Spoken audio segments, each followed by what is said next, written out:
Welcome on in, race fans, for race number 12 of the Trinity Racing League. Tonight, we're at the Monster Mile, Dover Motor Speedway, for 200 laps of action.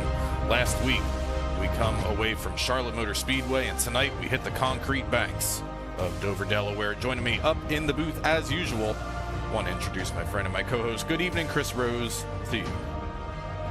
How you doing tonight, Tom? We ready for a crazy race here at Dover Motor Speedway?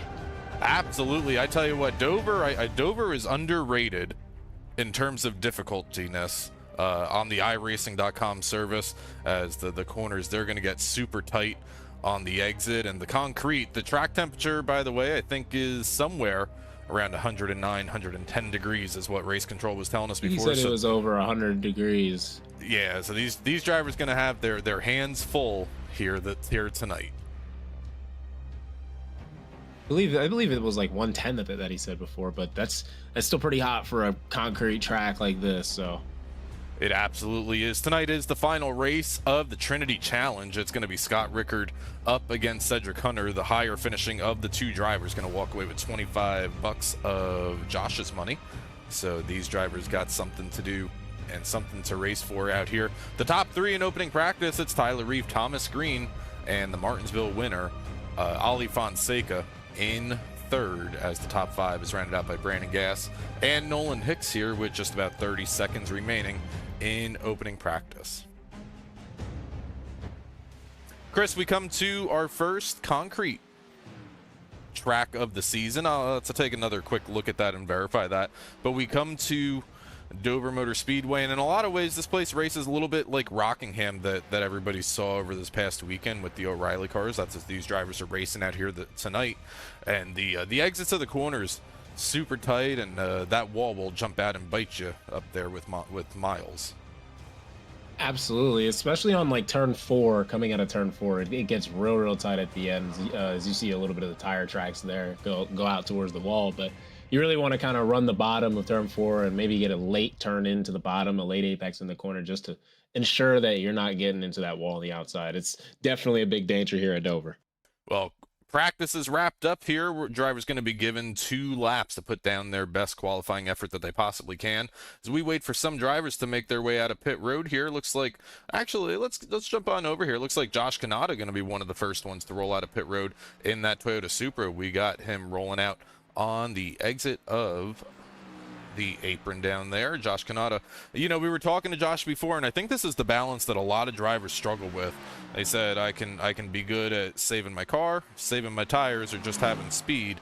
Pick 2 of the 3, but he does not feel comfortable out here tonight with the tire wear. Yeah, I mean, especially with a hot track temp, it's definitely going to be a really difficult time for these drivers to be able to save their tire and keep the car under them, especially on the exit of the turn. But it's definitely just going to be a big problem for them. Going to make his way down into turn 3 the first time. He's going to take the little bit of the outside line, dive in the apex of the corner, try to get as straight of a run off of turn number 4 at the start-finish line. Going to put him on the clock for the first time out here as we wait for more times to come across the timing tower. Josh Kanata currently the fastest of the only car who is taking time.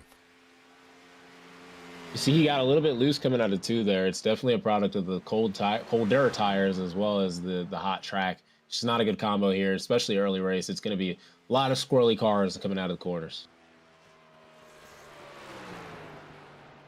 Second time by for Josh, going to hold provisionally at the top of the board with a 23.629. Second place currently belongs to Clint Cox. Jesse Thornock on lap number 1 put up a 3rd place starting spot as he's got his hands full on the exit of turn number 2.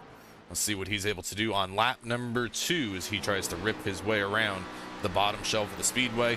Has to play with the throttle there a little bit before he's able to confidently pick it back up. Second time in the books for the 14. Gonna be holding at 6th for the 14.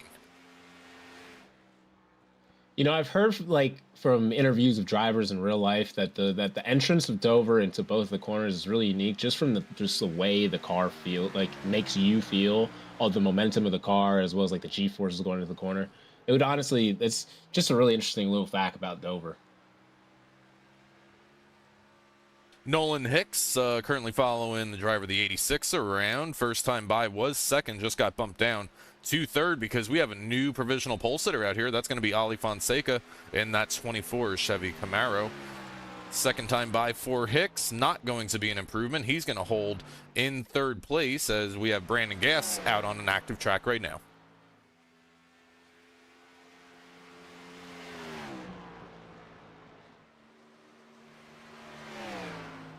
After tonight, we just have one more race in the regular season. 13 regular season races before we start our chase here, where the top 16 drivers will take part in the playoffs next week, of course, at Talladega Superspeedway.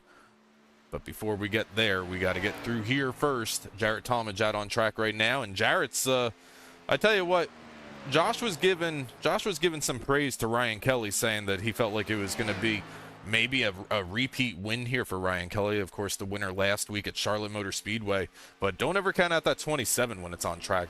Jarrett's going to be fast. First time by was only 18th, though. Just might need a little bit of time to pick up the pace. Not everybody's a great qualifier, you know. Some people are way better during the race, and might be one of those cases there. So might just have to keep an eye on Jarrett here. Everybody in the field has been moved down one spot as new provisional pole sitter Tyler Reef jumps up to position number 1 as they run right now. Ryan Kelly, last week's winner at Charlotte. First time by was good enough for 20th, but second time gonna move him up to the top of the board here in the closing seconds of qualifying. Ryan Kelly gonna jump up to the provisional pole. Looks like all the cars that are out on the track right now have completed their full 2-lap qualifying. Couple of cars electing not to take a qualifying here, but that's going to be a quiet track here with about 20 seconds remaining in the session. Jarrett was able to jump all the way up to third there. I don't know if you noticed that, but all the top 3 there changed. It was some tense qualifying going on. It absolutely was, and these guys going to have a couple of minutes of warm-up out here. And I tell you what, we haven't been able to chat with them throughout this season, at least on air, at least I don't think. Let's try to grab, we'll see if he's around. Make sure that they do get their warm-up here as they usually do before I move somebody. Looks like they're going to get them. And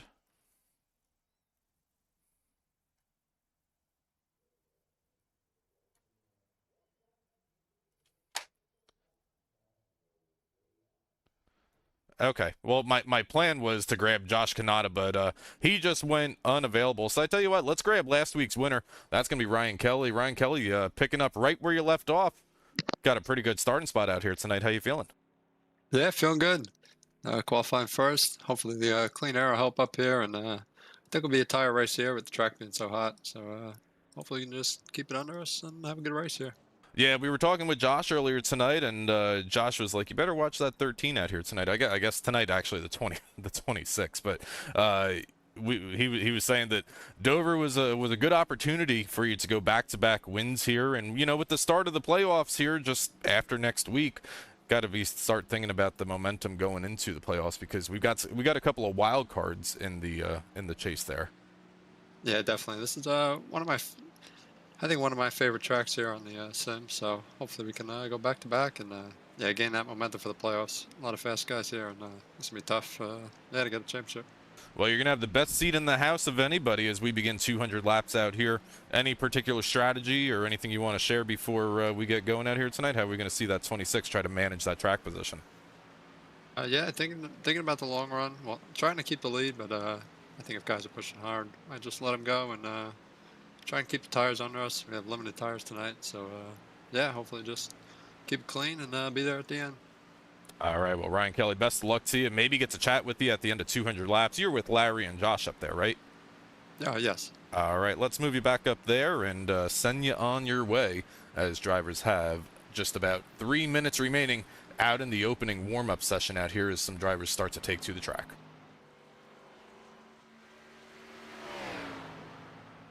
This is kind of a car, Chris, that last week I thought maybe got a little bit overlooked, right? Started on the pole, led a bunch of laps in the opening portion of Charlotte, kind of lost a little bit of track position through the round of yellow flag pit stops, and this happened, and then that happened, and kind of dominoed for Mike Miller in the 99. Came on strong at the end, but Mike Miller going to be one driver that I'm keeping my eye on, as he's been fast all season long, just not yet had the finishes that he's been looking for.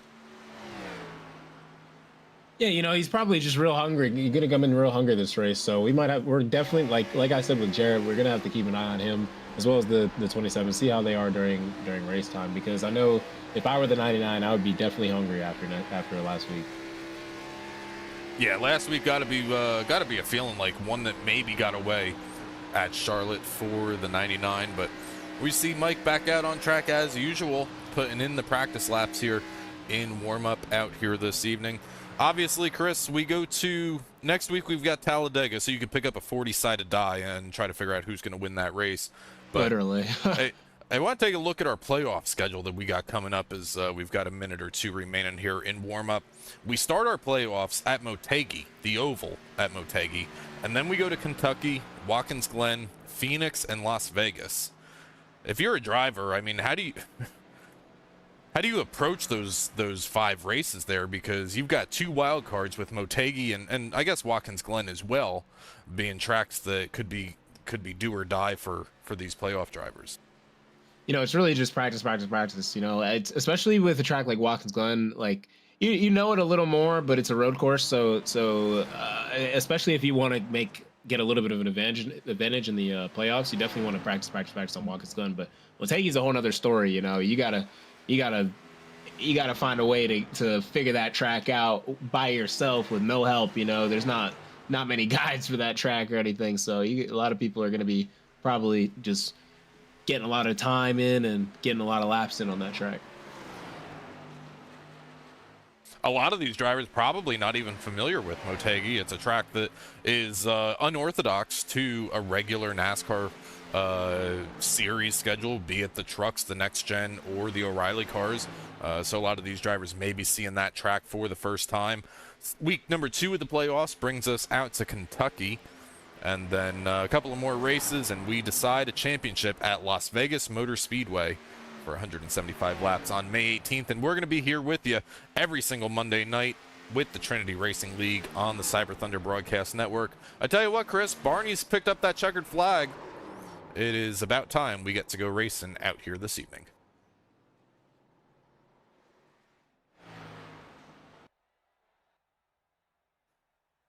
Field being given the instruction to make their way to their cars and find their way to the starting grid of tonight's event. We'll pull up tonight's starting grid here for race number 12 of the Trinity Racing League for the Dover Dash 200. On the pole out here tonight, we got Ryan Kelly, last week's winner at Charlotte. Can he go 2 in a row?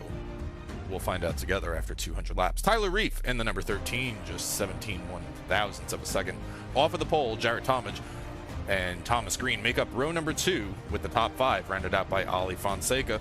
Brandon Gass rolls off from position number 6 out here tonight with Josh Kanata in 7th. The outside of row number 4 belongs to Larry Yingling, and the top 10 is Christopher Norris and Nolan Hicks.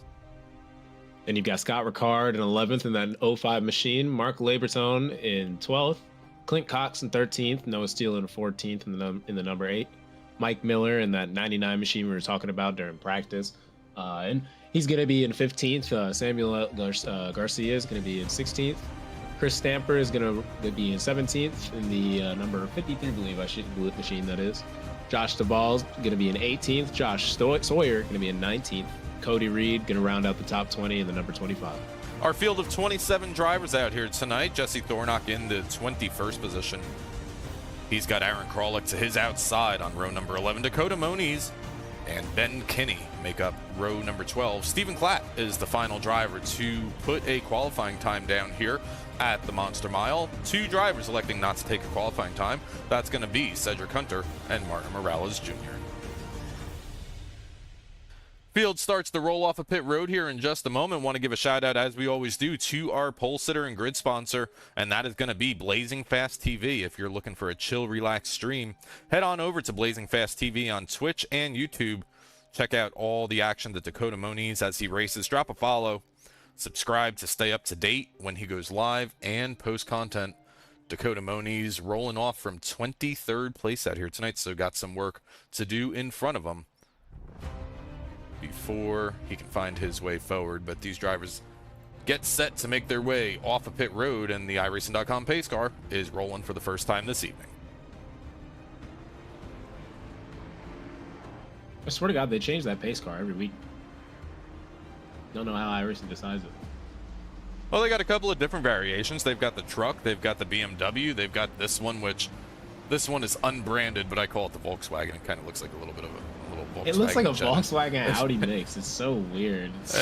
They've got the Porsche. They've got the I think they've got one more that I'm drawing a blank on right at the moment. But yeah, these drivers never know what's going to be leading them around here. But 200 laps is what's in front of us out here tonight. The choose rule a little bit different. I have been told that they're going to be using the turn 3 bridge on the backstretch, since there's really not a usable marker on the front stretch. So we'll see drivers making their choose rule on the entry into turn number 3 as opposed to the start finish line. But pace car is down, and we are about set to go racing for 200 laps from the Dover Dash 200.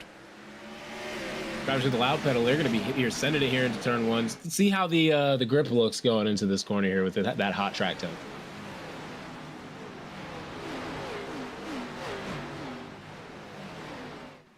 Field's going to make their way through without issue for the first of 200 times around here tonight, and it is all Ryan Kelly up front. Thomas Green has jumped up to second, but Jared Talmadge hot on the heels of Thomas Green as he tries to make his way through in the opening laps here. Not going to be able to happen just yet. Jared Talmadge going to slot back into third. It's Ryan Kelly, Thomas Green, Jared Talmadge, the top 3 as they run. Yeah, everybody was able to keep it clean there through those first few laps. It's honestly very impressive. They were like almost 3 wide coming out of turn 1, and everybody kept it respectful. That's the word I was looking for. So it's going to be. It seems like it's going to have a great race ahead of us here. On board here with our race leader Ryan Kelly. Different car number for Ryan than usual. We spoke with him pre-race. He's just going to kind of try to manage the tires, manage the car, try to manage everything that he can control from the race lead out here tonight. He's led all 3 of the opening laps. We'll take a slide back here. We'll keep a close eye on the battle for the race lead. If that starts to heat up, we're going to come right back to it. But we got some heavy battles going on towards the back to the middle of the field right now. Sam Garcia up a couple of spots from his starting order. Mark Labertone, Josh Stovall kind of all falling underneath the blanket down here as they get into turn 3. I want to say that's going to be Cody Reed, Noah Steele directly in front of them as they race down into these 28 degrees of banking. The 42, I believe that is, seemed like he got it a little wrong in that corner. Slid up the track a little bit. Might be a strategy for saving some tires. Maybe running a little bit of the rear right off instead of the right front. So looks like a lot of different viable lines that these drivers are taking here tonight. Well, Sam Garcia trying to make his way around the 42 of Labertone. He was able to do just that. At the front of the field, Thomas Green was able to get around Ryan Kelly while we were watching this battle here. So Thomas Green now with a just under half a second lead over now second place Jared Talmadge, as Ryan Kelly has lost another spot to Jared Talmadge. Yeah, I think it was one of those situations that Green made the gap and Jared Talmadge just went right through with him, and Ryan was unfortunately in the worst position for that. Obviously we didn't see it, but that's what I'm assuming what happened because of how quick they both jumped past him. Let's take a look here real quick as the leaders have spread out just a tiny bit. Let's take a look here real quick at the pass for the race lead. This is what we missed on live camera, so we're just going to try to grab another view of it here on the exit of turn number 2. Thomas Green with a look to the inside, to the left side quarter panel of the 26. Going to send him a little high there, going to offset him for the corner, and that opens up the opportunities for Jared Talmadge to get a little bit closer. But the top 3 a little bit shaken up here after this pass for the lead. Yeah, I guess I'm wondering how Jarrett got past there. I guess I called the situation wrong. I thought it was going to be one of those situations where both cars got through, but wondering how he got past. But anyway, we're back to the front of the race in here. The leaders have spread out a little bit. There might be a few cars behind that look like they're battling. Looks like Ali Fonseca and Brandon Gass are getting into it a little bit. Brandon is right on his bumper here. So we're going to see how they end up sorting out toward turn one here. They all seem to keep it respectful here. Nobody's trying to be too aggressive too early, so that's kind of a telltale sign of how they're treating these tires. Yeah, Brandon Gass all over the back of the number 24. And Brandon comes in here to tonight's race 11th in the points.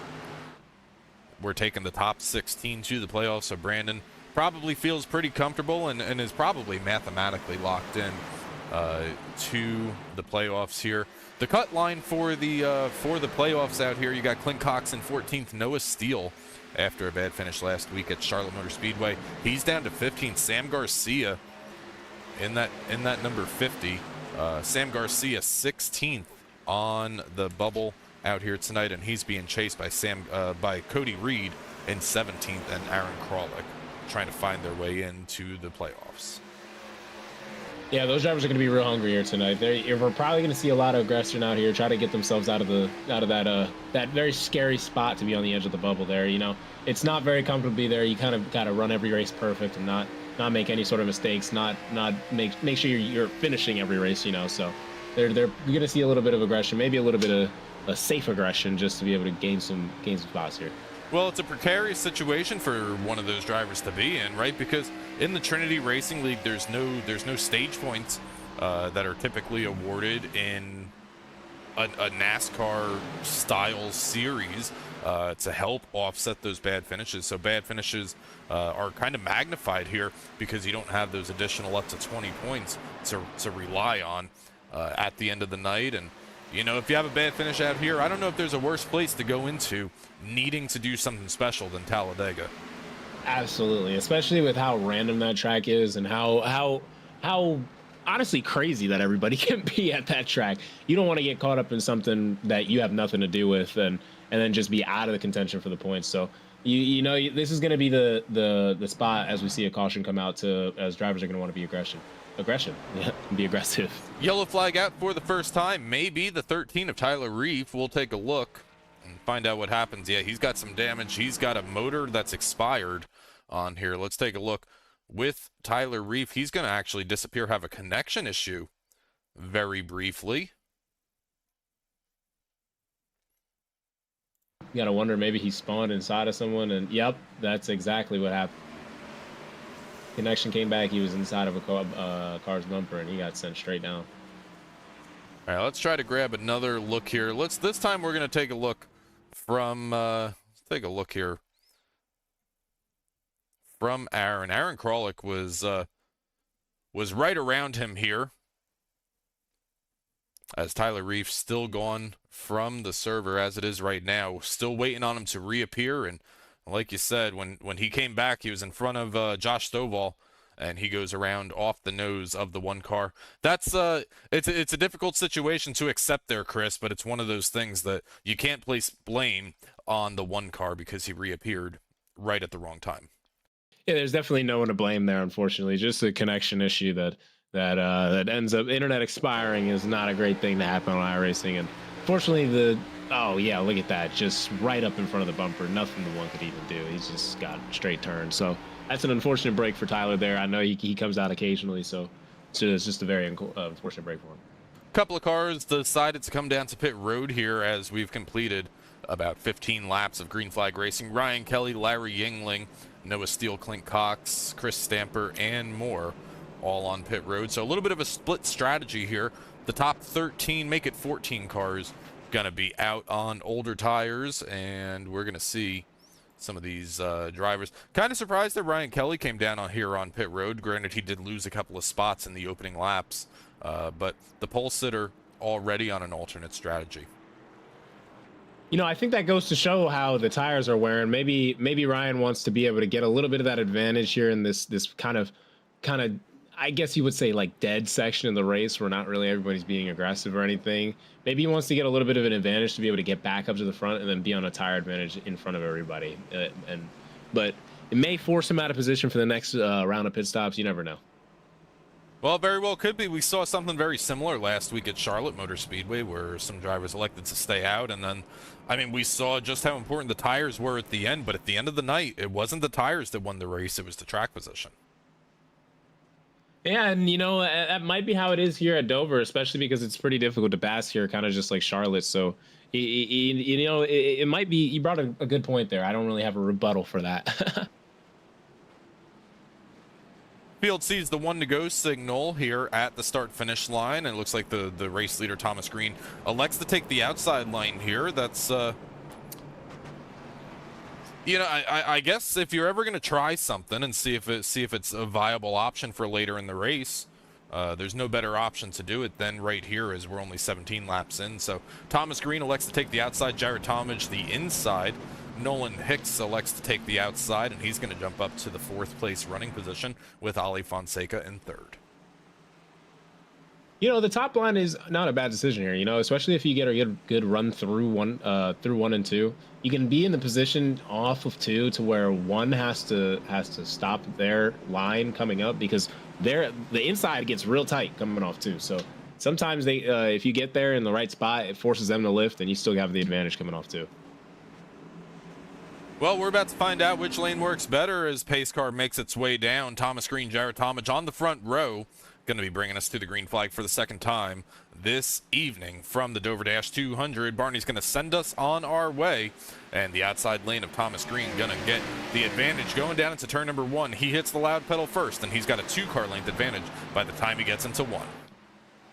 It's a really comfortable position to be in, especially coming off 1 where everybody's going to be stacked up, lifting and being respectful, making sure nobody gets caught up in anything. And as we see a really good battle between Ali and the 48 of Norris, or sorry, the 38 of Norris here coming in out of 4.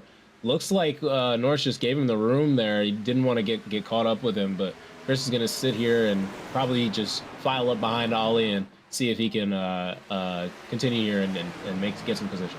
First car on new tires that was on pit road this past caution. That's going to be Noah Steele back in 12th, so keep an eye on that number 8 and his march forward.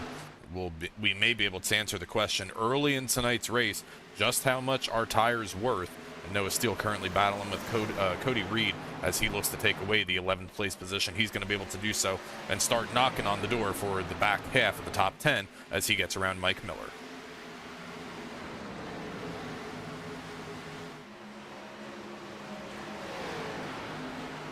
Couple of drivers starting to move in the right direction, some going in the wrong directions early in tonight's race. Scott Richter in the 0-5, one of our 2 tournament drivers.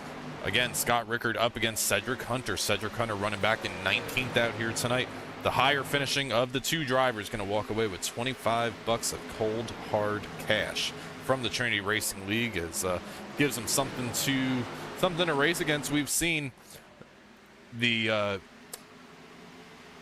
tournament run through the likes of Darlington Raceway, Martinsville Speedway, Sonoma, Charlotte, and tonight's the final round of the Trinity tournament. And that's not an easy stretch of races for these drivers to compete in. Absolutely not, and I'm kind of surprised that Cedric decided to not take a qualifying time here, especially being part of the final 2 in the tournament. So maybe Scott might be sitting here happy up in 8th, not really having to worry. So hopefully, maybe we'll see Cedric get it together and try to get up there. But it's really interesting that he did that.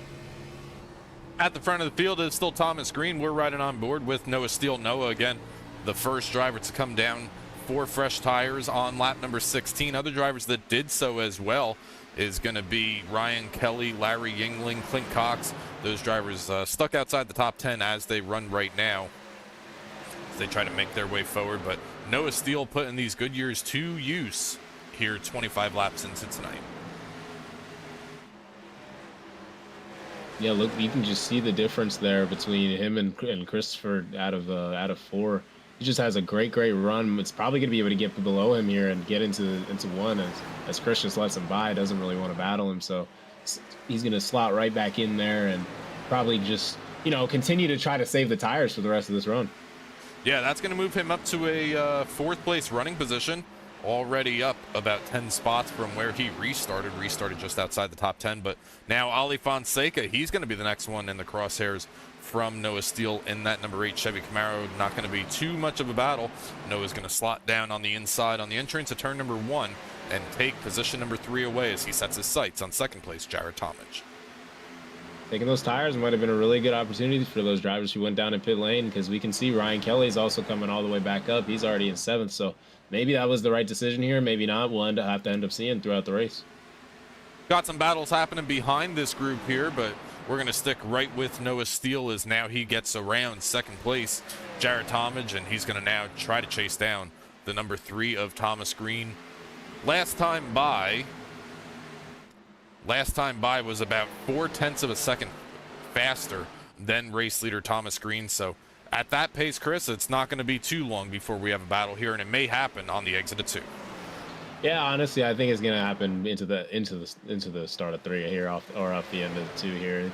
He just has a great run here. He's doing a great job just getting around all the traffic quick to try to solidify a lead. As we see a big battle here, Noah had to lift a little bit coming up. It looked like, but it looked like Thomas got a little loose on the top end as well. All right, so that's the answer. That's how much tires are worth. We also see Ryan Kelly marching his way through the field, currently up to 4th. Clint Cox has made his way up to 5th. So a lot of these drivers with 15 lap better tires on these machines starting to march their way forward here. And we'll see just how far other drivers that came down. Larry Yingling currently up to 7th. Aaron Krolick in 13th. And then you got some drivers stuck towards the back of the field. Chris Stamper, Josh Sawyer, Dakota Moniz, Ben Kinney, and more of the likes also on fresh tires. Now, if you're Noah, you gotta find the balance in saving the tires as well as keeping the gap between you and Thomas, because you really don't want the 3 to catch up to you, because you don't want to have another battle with somebody and force somebody to lose tires, whether it's you or the 3. But it's kind of about finding the balance of keeping the tires under you and saving them, because could be on an advantage for the rest of the race. Well, he's got a little bit of clean air that he can work with here, and he doesn't have anybody coming immediately, right? He's got Ryan Kelly, last week's winner, in his rearview mirror. So now he sees the 26 of Ryan Kelly. We usually see Ryan Kelly sporting the number 13 out here tonight. A little bit of a number change out here for Kelly tonight, but we'll see if Ryan is able to close that gap here just a little bit. But another driver who is on those fresh tires, that's that yellow and red 03 of Clint Cox. As you see, he makes the move below Thomas here, and it just, like you said before, it just shows how much the tires are worth here. It's a ton, especially coming off the corners. You're able to be a lot more aggressive with the throttle coming off the corners as opposed to having no tires. So, well, it's a difficult line to walk, Chris, right? These drivers, they're gonna have, let me see if I can find it here. I think it's 4. Yeah, they've got 4 extra tire sets out here, and the last thing that you want to do is have tires sitting on the pit wall down at the end of the night. So these drivers, they'll all be fine in terms of tires, but if we get some cautions late in the race, drivers like Noah Steele, Ryan Kelly, Clint Cox, Larry Yingling, Aaron Krolick, they may find themselves just short of a set here. But if this race runs majority green, not majority, the majority of the race green, then they'll be just fine. Issues for Stephen Clapp as he's going to make contact on the front stretch here. He's going to get a little sideways on the exit of turn number 4, and he's going to have some heavy damage there. Yeah, that's a big one. He's definitely they're going to have to take that car back to pit lane. He's going to have to visit the infield care center. You're going to have to go through the whole process, so it's an unfortunate break for Stephen Clapp there. Really kind of a weird looking corner exit there for Stephen. He was just way off line on the exit of turn number 4. Nobody else even around him, gets sideways all by himself, and he's going to go for a slide, and well, that's why they called Dover a self-cleaning racetrack. He's going to make his way down the banking and make a little bit more contact with the inside wall. But Stephen Clapp on pit road here with some heavy damage.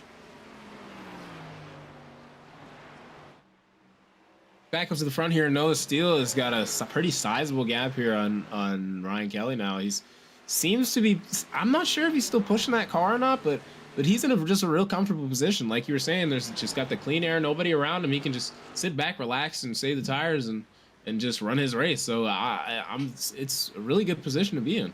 Yeah, the top 4 right now, drivers all that came down on lap number 16. Thomas Green, Jared Talmadge, these two drivers still battling it out, as we have seen all season long between these two drivers. These drivers feel like they could never get separated from each other anytime they're out on track, and once again we're seeing a battle between the 3 and the 27 out here. Ali Fonseca currently runs back in 7th, one of the multiple drivers that did not come down for pit road service, but he's got Aaron Krolick directly behind him, who was on pit road and got some fresh good years on that 01 machine as he makes his way around for 7th place. Yeah, even after all these laps, you can see that the new tires is still just seems to be the better option for these drivers here. But like you were saying, yeah, if it's kind of a risky spot to be in as well. But honestly, maybe it's a calculated risk for these drivers. See, Jarrett had a little bit of contact with Thomas Green off of Ford there. I'm not sure if it was intentional or not, but definitely got a little bit of wall brush for that number 3 car. Definitely earned a little bit of Darlington stripes at Dover. So that's going to move Jared Talmadge up to the back half of the top 5 right now, into position number 5, as Thomas Green's going to fall back into the 6th place running position, make it 7th as Aaron Krolick gets his way around the number 3. And I got to start to wonder here, Chris, you know, how long are these 15-lap better tires really good for? Aaron Krolick did not march through the field as fast as the top 4. So I guess you could look at it 2 ways. One, either you used it up trying to come through the field, or you were just a little bit more conservative, and you'll have something a little bit more once you do get up to the top 4 drivers in front of you. You know, I even in the top 5, I'd still be very comfortable if I was the driver here. Like even if the tires are starting to fall off a little bit, maybe a little bit slower than the other drivers who also came in pit lane. Like I'm definitely comfortable with being up here and moved up all the positions that I did. So I still would say it's a net gain. Well, it'll be a net gain. We'll have to see where the next round of pit stops may cycle around here. I would probably think that drivers do probably 60 laps or so before probably about 57, 60, yeah, before they start to come down onto pit road. So we'll see how this shakes out. But at the front of the field, it's Noah Steele by a second over 2nd place Ryan Kelly, Clint Cox in 3rd, Larry Yingling, and Aaron Krolick's the top 5.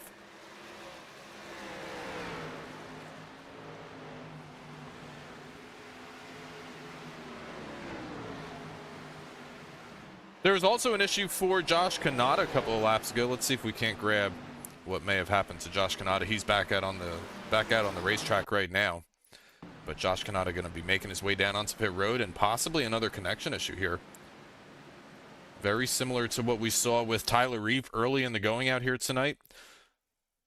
Yeah, I do believe it's going to be another connection issue. This one for the driver, the number 16 of Josh Kanata, who's back out on track, but multiple laps down.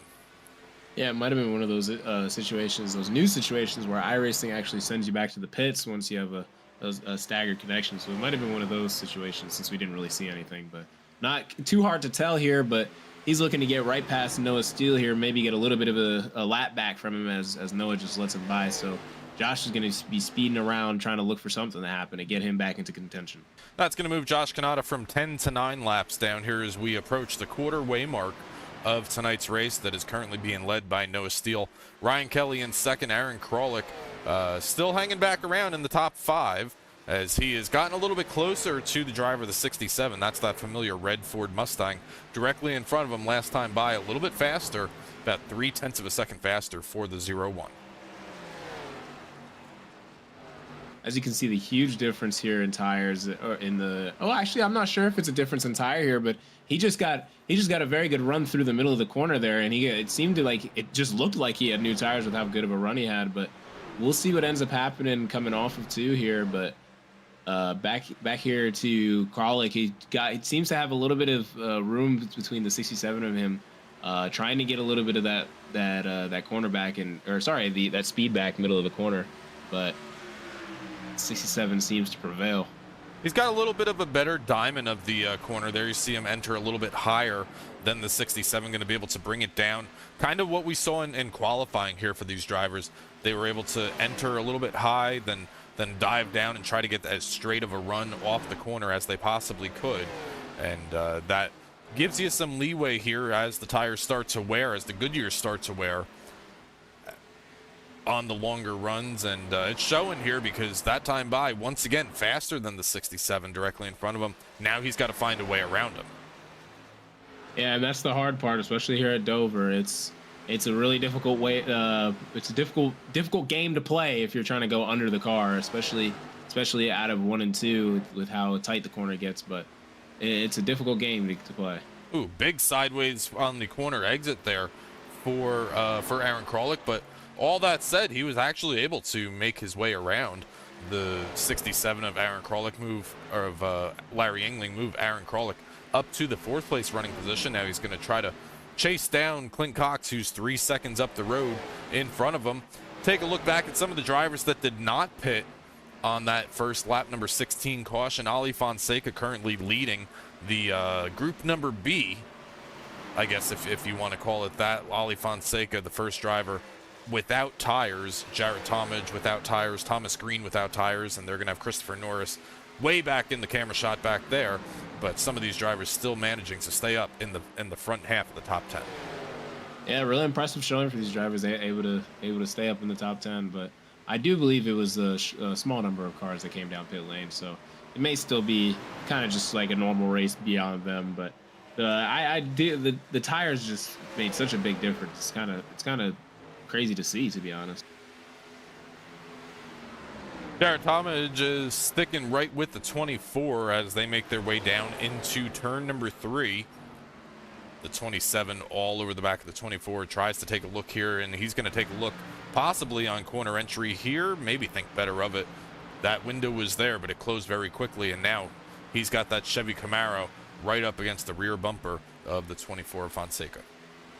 Yeah, it was real close there. Ali just closed the door in time. If it was any later, it might have been a little bit of contact in the bad end of the race for the 24 car, but he closed it just in time, and that's a great showing of driver skill and precision there.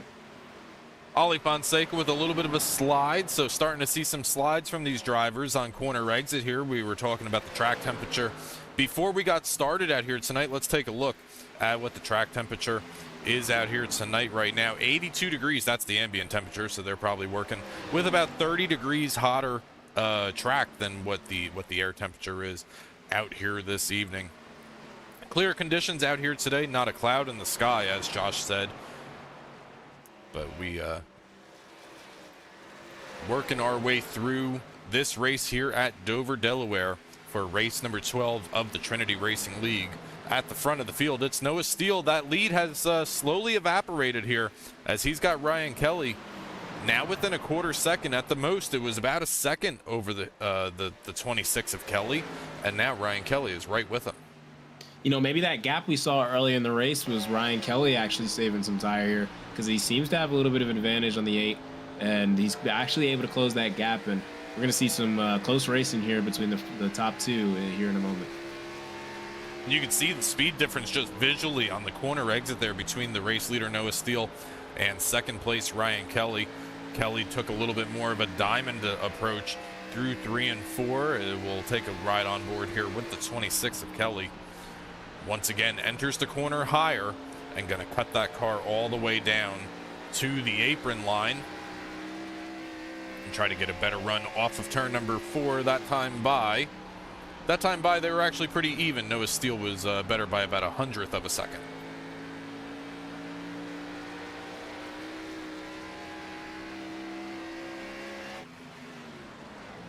Couple of cars on pit road here. It's going to be Cody Reed down and away for service on lap number 60, so kind of what we were expecting. Lap number 60, the marker where we're starting to see some of these drivers make their way onto pit road. Cody Reed going to go a lap down throughout the green flag pit stop there, but we'll have the tire advantage if this race runs green.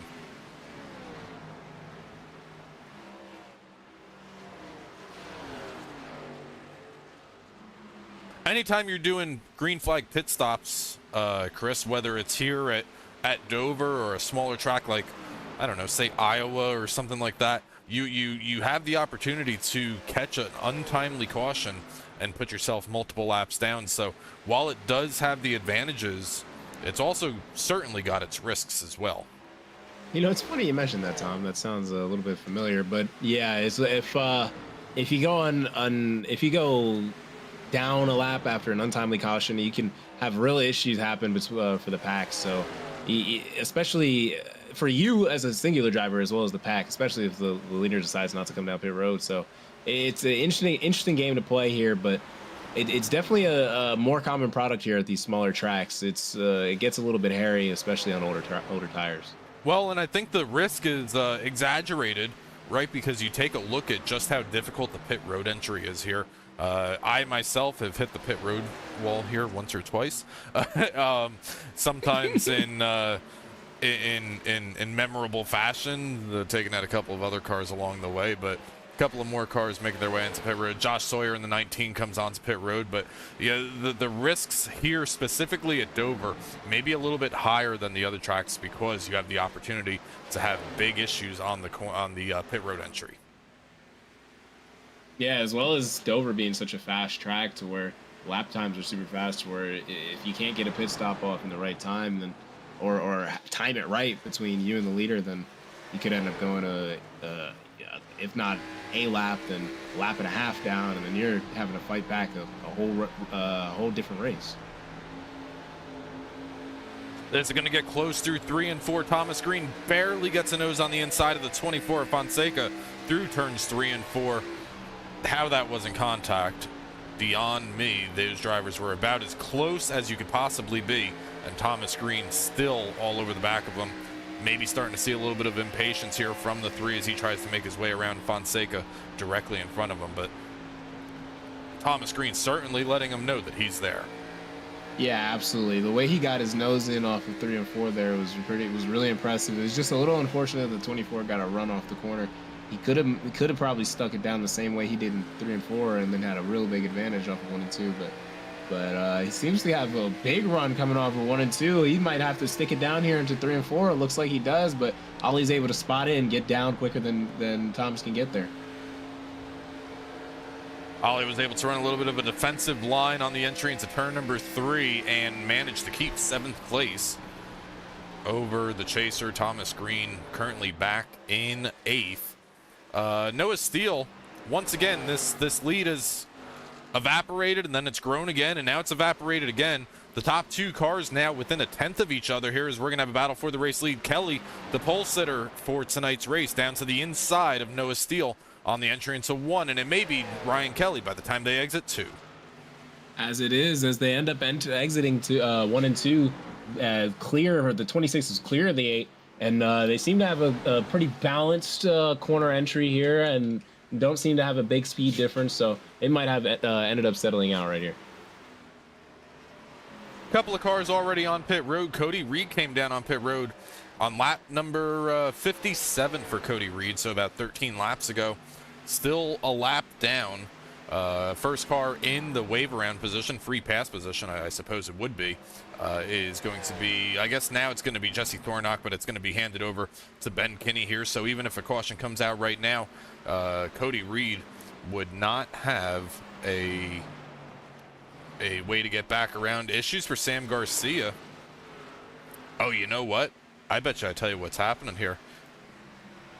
We're probably seeing the same thing that we saw a couple of weeks ago, and that is iRacing determining that your tires are too worn to continue. Sam Garcia being shown a meatball flag right now, but no visible damage on that 50. Yeah, so that's probably what it is. iRacing is telling them to come in, or else we're going to black flag you. So you're going to see a lot of drivers end up having to come down the pit road here. So it's going to be I didn't even know that was a thing. So that's very interesting. Sam Garcia makes his way onto pit road with a what iRacing would consider to be a flat tire. All 4 tires inflated on the 50, but too much tire wear on that number 50 to continue. iRacing drags him down pit road as a mandated service stop. He'll get 4 fresh tires, and he will be able to continue on his way. He was on track there for 70 laps. The first driver with that meatball flag that we have seen all night. Yeah, I mean, 70 laps is a tall order for tires here at Dover, especially with that crazy track temp. So they were probably fried on beyond belief. Battles happening back here. This is Josh Stovall as he makes his way around Nolan Hicks. Josh Kanata in this mix as well, but multiple laps down for the driver, the number 16 Toyota Supra. Gonna be able to get through without issue. Got Chris Stamper directly behind. Brandon Gass just out of camera shot. Brandon Gass down a couple of spots from his starting position out here tonight. Currently runs in the 15th place position. Take a look at the 2 drivers for the tournament here. We've got Scott Richter running in the back half of the top 10, and his only competitor out here tonight is going to be Cedric Hunter. Those drivers again going head to head. Higher finishing driver going to walk away with $25 as we see some drivers make their way down onto pit road, but Cedric Hunter makes his way up to 16th as Josh Stovall makes his way down for service. I'm glad you mentioned that because Cedric has definitely climbed up a lot from the start of his race. So we might see him and Scott actually be able to get into a little bit of a battle here during this race and for the final round of that tournament. So we might be able to see a few different battles go on here. Ali Fonseca is going to make his way onto pit road as well. Nolan Hicks also being shown a flat tire flag. He's going to miss pit road there. Tries to make his way onto pit road and a little bit too late for the driver, the number 86. Yeah, it's tragic. Misses pit road. Martin Morales Jr. being shown a flat tire. Christopher Norris being shown with an issue as well. He's also going to miss pit road and go for a slide on the exit of corner number 4. Yeah, we got a lot of misses to pit road entry, you know, and it comes fast. So there's no shame on these drivers, but that entry comes fast, and it's kind of a blind corner. So it's definitely a difficult entrance, and we're seeing a lot of drivers, you know, fall to that difficulty. Go on board here with the 38 as he tries to get down on pit road, but a little bit of a late call. Nice job not to make any sort of contact there. He had to make his way through a couple of cars in traffic there, trying to get down on pit road, but starting to see drivers being mandated to come down on pit road for tire wear. That's something that we haven't seen a whole lot here on the Cyber Thunder Broadcast Network, though it's not out of the blue, right? We've seen it here before, and I think it was another race at Dover that we did, actually, if I'm remembering correctly. Yeah, I'm not sure. To be honest, I didn't even know that was a feature in iRacing. I thought the tires would just start having like no grip, and if you can control it, you're good. But they do have no grip. I can confirm that much. They do have no grip. Thomas Green going to come down onto pit road for the first service here this evening. He's going to pit from the 7th place position. Scott Rickard also going to come down pit road for the first time. He's going to come down from about the 10th place running order. And now, Chris, we've got a pretty wide gap of drivers that have either stopped for service, came down early through this round of green flag pit stops, or drivers that stopped on lap number 16 that have about 15 lap more tires to go before they may have to come down. Yeah, and those drivers definitely have the biggest advantage here. They had the right idea of getting the tires early, especially I guess they having the prior knowledge that you can run the tires longer than the fuel limit. So maybe they just did a great job in knowing the track there. That's just track knowledge. Jared Tomich pits from a top 5 running spot, and he's going to give that up as he comes down for service for the first time here tonight to the attention of the 27 pit crew. Mike Miller also comes down on pit road as well. That leaves us with one driver who is yet to make his way onto pit road, be it under green flag or yellow flag condition, and that is the number 29 of Brandon Gass. And I tell you what, if Brandon can manage to stay up here in the top 10 like he's been doing, this has been a great run here in the opening half of the race for Brandon Gass. He could be setting himself up to have a really good advantage if we do get some late race yellows. Absolutely, and especially when it comes to playoff points as well, to just continue to keep him in a very comfortable position in the playoffs. So definitely looking to just keep that car clean and finish in a decent spot. Brandon Gass going to do at least one more circuit around this 1 mile concrete track out here this evening. That's going to move our attention over to Clint Cox, Aaron Krolick, as they start to battle for about the 3rd place position. They're going to have Jesse Thornock in that number 14 try to make his way through without issue. All these drivers up here last on pit road, up on lap number 16. First driver on new tires here as we try to reset the field through a round of green flag pit stops. Going to be Ali Fonseca, and the one directly behind him is Jared Tomage. A little bit of a lockup for Ryan Kelly coming in the pit lane here. We're probably going to end up seeing the drivers who came down early in the race come down pit lane now and get their tire change going. Maybe like keep a little bit of the track position on everybody else who came down.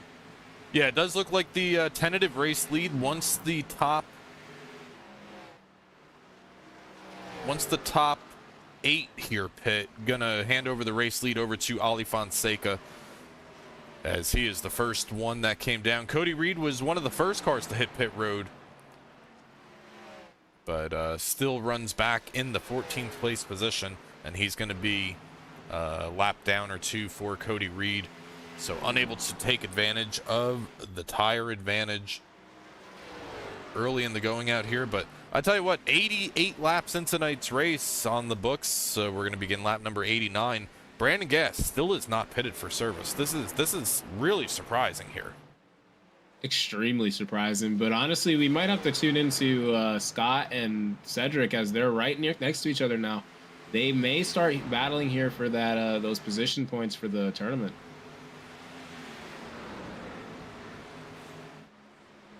Scott Richter leading over Cedric Hunter by 1 position. This is as close as the 7 of Cedric has been all night to the 0-5 of Scott Richter directly in front of him, as Cedric, one of the couple of drivers that elected not to take a qualifying time out here this evening. But Scott Rickard still in the spot to take away the $25 after tonight's race. All he needs to do is finish in front of that pink number. What has he got on the side of that car? Is it actually 7? It's the pink number 7 Hello Kitty machine. Come on now, you got to remember that. You gotta remember that. There's some funny things with custom numbers, and it was 13 earlier in the season, so it always kind of throws me off. But it was probably for the points that I was absent at. So up at the front of the field, Brandon Gass comes down pit road, as does Aaron Krolick. Brandon Gass comes down for the first time. Aaron Krolick comes down for the second time. Noah Steele, Larry Yingling, gonna be the only 2 drivers on the lead lap.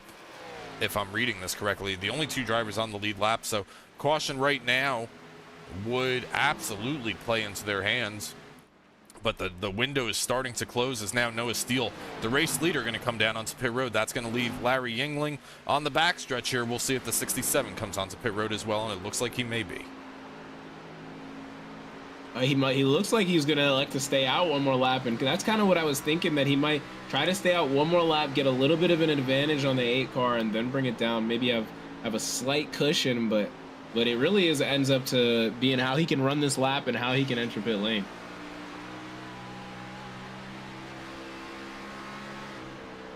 Well, let's not forget, these drivers do have a bonus point on the line for the leader of the halfway mark, as they do every single week. Larry Yingling comes in here tonight.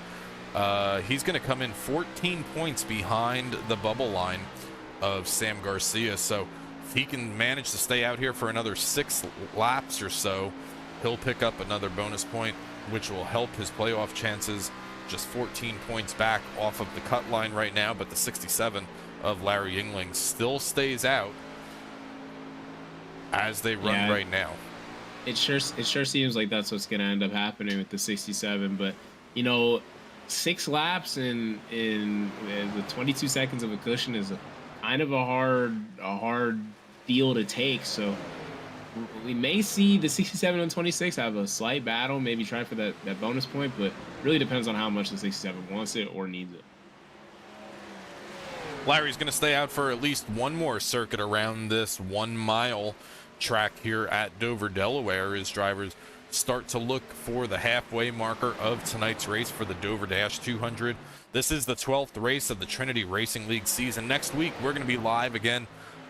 Next Monday night, we're going to be at Talladega Super Speedway, same time, same place next week.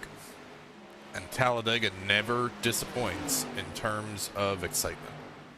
Yeah, it's going to be a real fun one there at Talladega. It's hopefully we see a lot of moves from drivers. So we're gonna have to see. But we're gonna see Larry's coming up on Ollie here off of 1 and 2, still with a sizable gap on Ryan Kelly. Might not been too tall of an order for him. He's still got around 20 seconds of a gap, almost 19 seconds of a gap. So he's probably looking for that bonus point.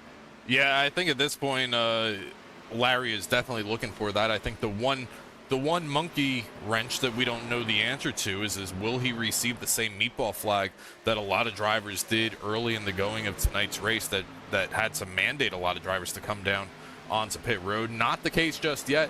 Larry Yingling, the only driver yet to come down pit road throughout this round of green flag pit stops, as you can just see the visual difference in terms of speed as Clint Cox is able to make his way. Next one in line to take his lap back, that's going to be Brandon Gass directly behind the 67, and he'll make his way around the race leader of Yingling.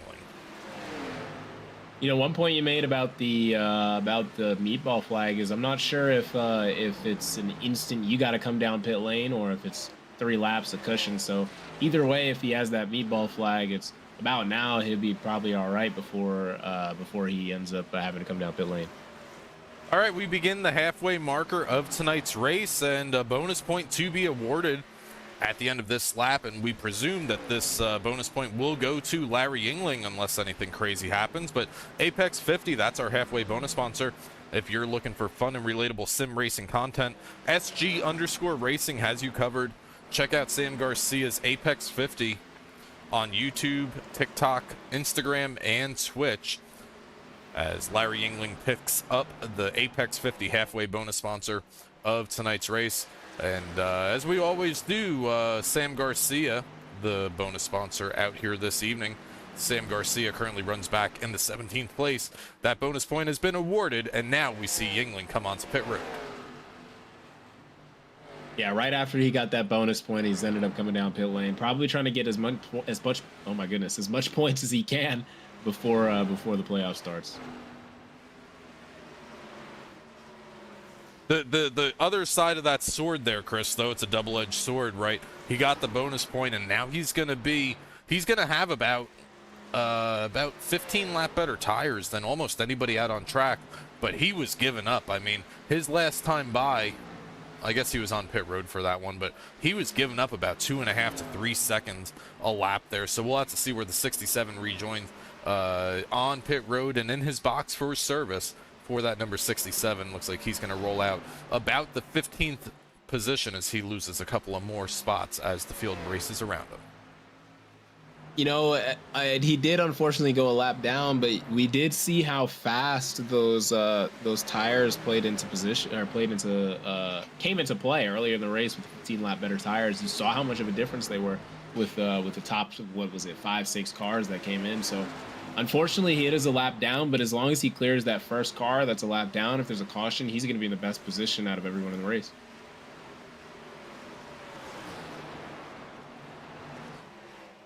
The other thing that I'm thinking about this, Chris, is that a lot of these drivers ran about 70 laps on their tires before they started to see the meatball flags. Some were able to stretch it out to about lap 85 or 90.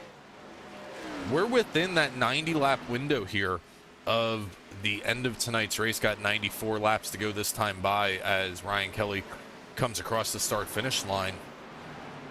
Could he be thinking that he's done pitting for tonight unless we see more yellow flags? You know, maybe not done pitting, but I wouldn't be surprised if we see people come in very soon to meet that pit window and maybe get that tire advantage that Larry has. Noah Steele makes his way around second place. Formerly second place Jared Talmadge put Noah Steele up to a second place running position. Ryan Kelly, through this round of green flag pit stops, has opened up a 7.5 second lead over Noah Steele. He did that by virtue of coming down pit road about 6 laps early than anybody else on pit road here. We'll take a look at the pit laps and where they most recently came down.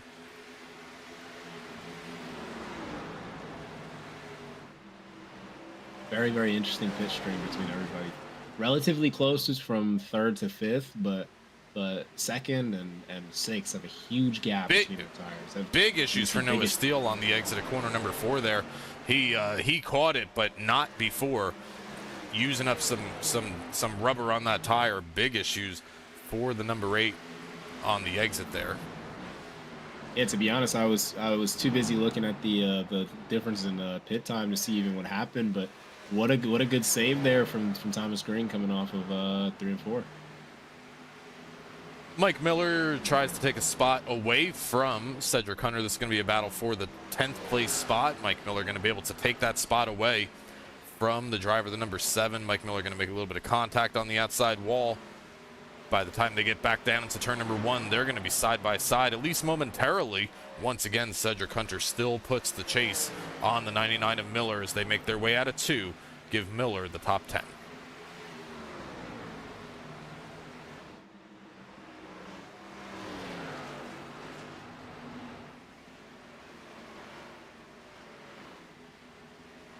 All right, Chris, so if you're Noah Steele right now, you've got an 8-second gap that you need to somehow manage and try to close in on Ryan Kelly, but you've got about 6 lap better tires. Is that going to come early in the run, or is that going to come later in the run if you're the 8? You know, that's a good question to make here. That's kind of a hard question to answer as well.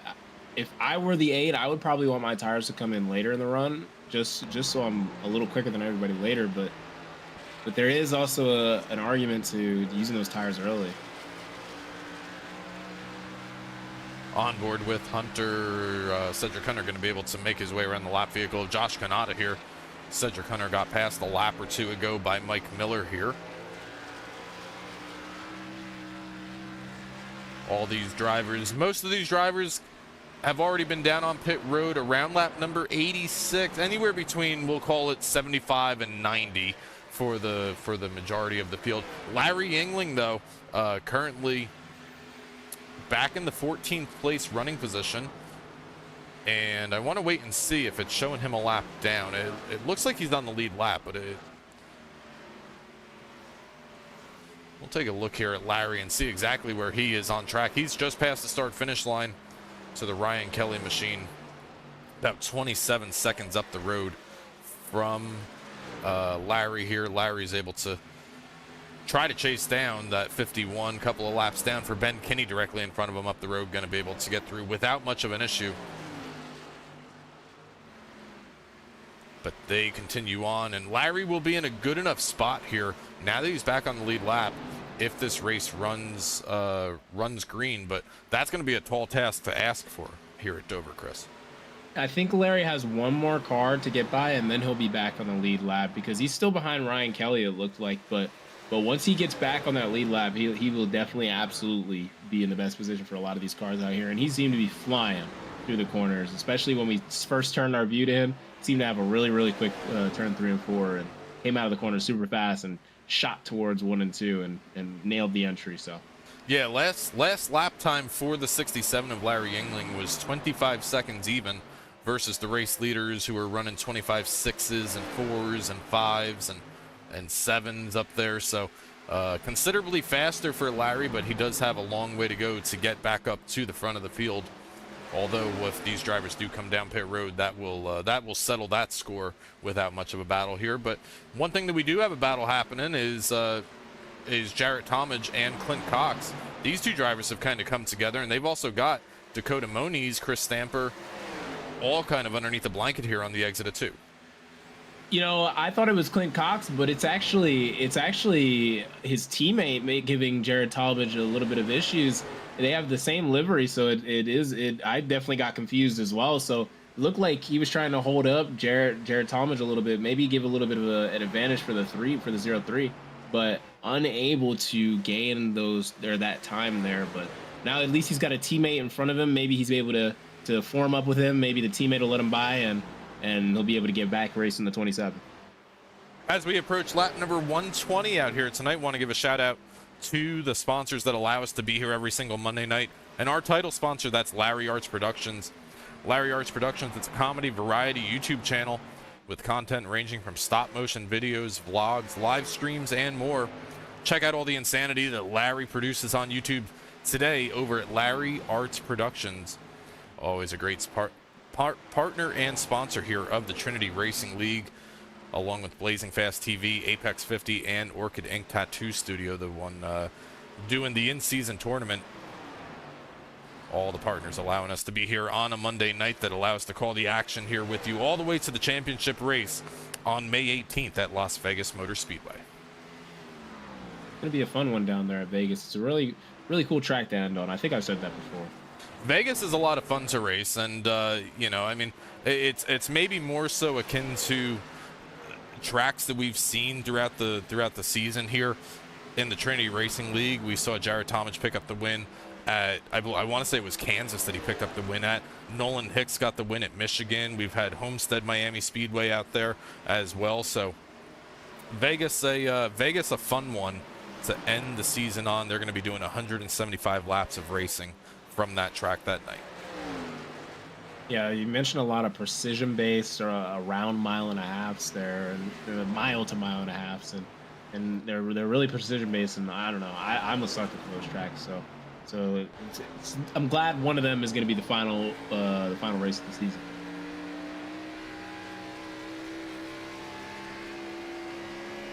Aaron Kralik currently runs in the 7th place position, one of the bigger movers of tonight's race, up 15 spots from where he qualified.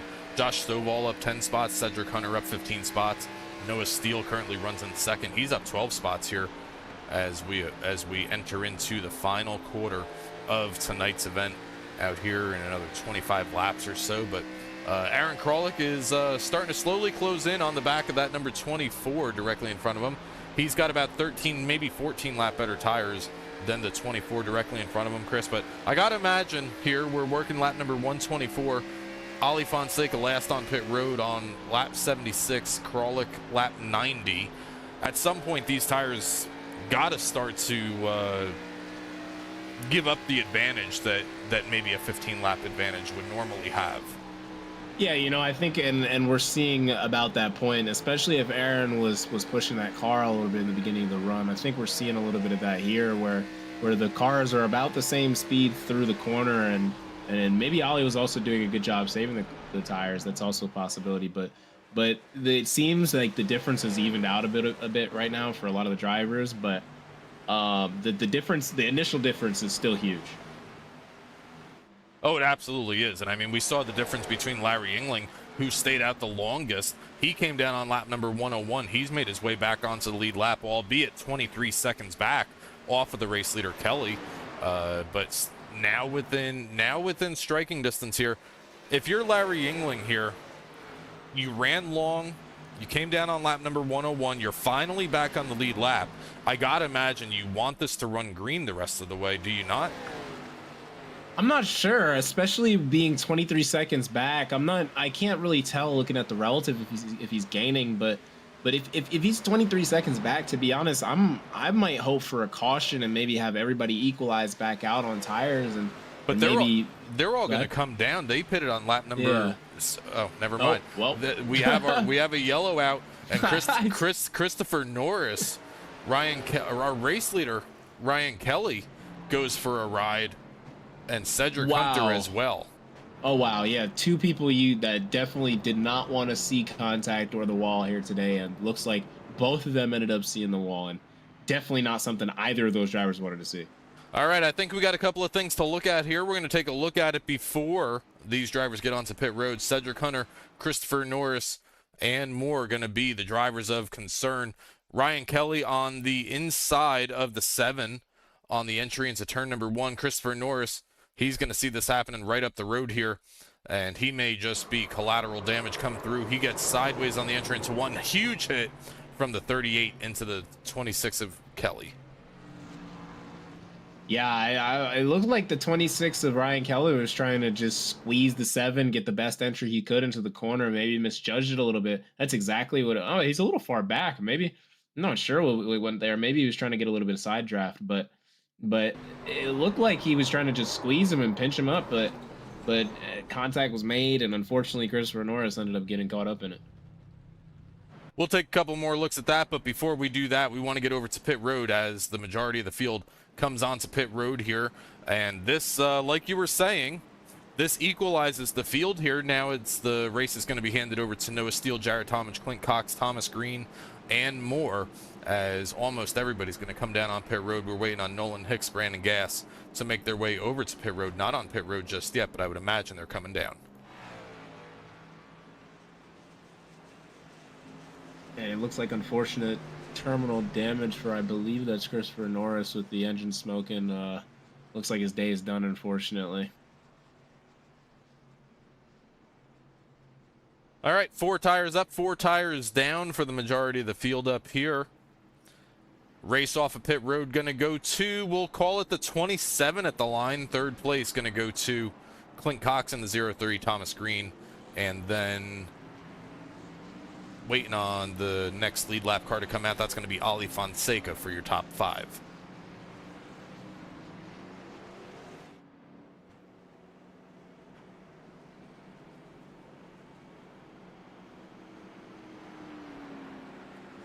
You know, honestly, if I'm a driver like Mike Miller or Larry Yingling, I'm really not mad that this caution came out, especially if you've learned the track through the run and learned how the tires feel throughout the run and the track, especially with the temp.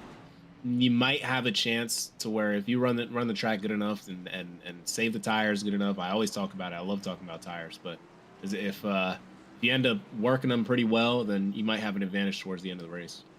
Drivers gonna choose whether they want the top side or the low side here. Jared Talmadge gonna take the outside lane here, as we saw. I want to say it was Thomas Green do earlier in tonight's race. Noah Steele elects to take the inside.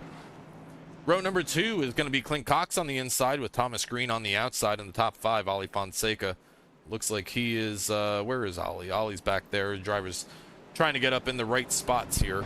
As the lights are out, we're expected to go back green flag racing this time, but we may see an extended yellow here, given how the field looks at the moment.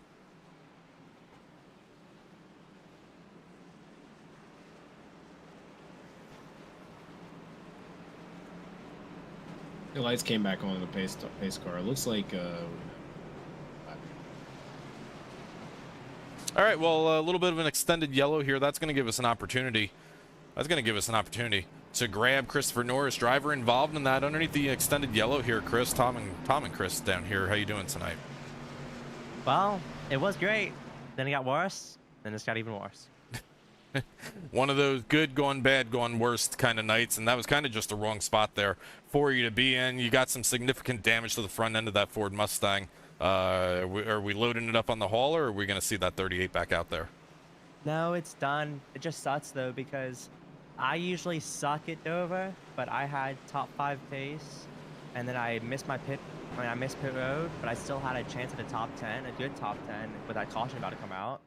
But going into that rack, I saw it happening. I got off the gas. I put my foot on the brake. And I don't know how you guys saw the replay, but yep. I was stabbing the brakes. Yeah, the car just went straight up the track. Yep. And it started to spin out, but I tried to save it, but I should have just let it spin out, because if I spun out, I probably would have less damage. But instead, I saved it, and it went straight into Ryan Kelly, unfortunately. So it ruins my race, makes his race even worse, and I'm sure it affected Cedric. So not a good end. Not a good end to the Dover Dash for Christopher Norris. We will get to chat with you next week at Talladega Superspeedway. We are about set to go green flag racing. Once again, the field lined up behind the iRacing.com pace car, but not for long. Getting ready to make that hard left-hand turn down pit road. Jared Talmadge, Noah Steele, your front row.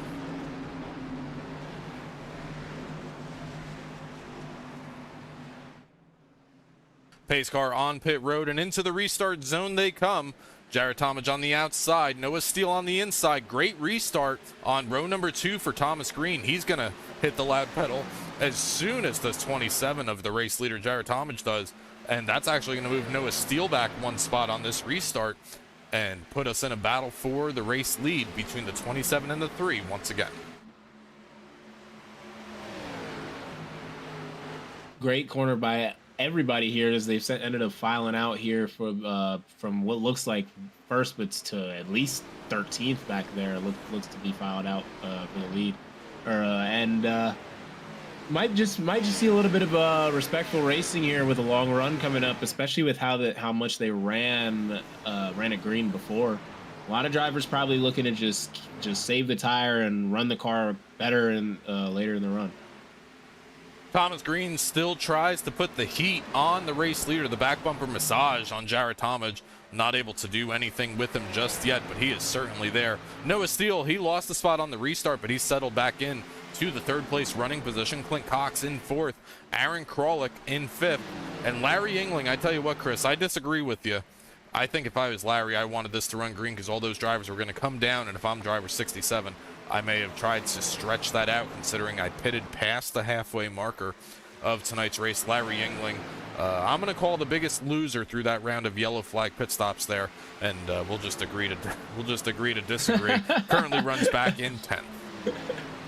Yeah, and you see he is losing a little bit of time there, so maybe that wasn't the best bet for him, but I was really hoping, I was hoping he could put himself into a good position there.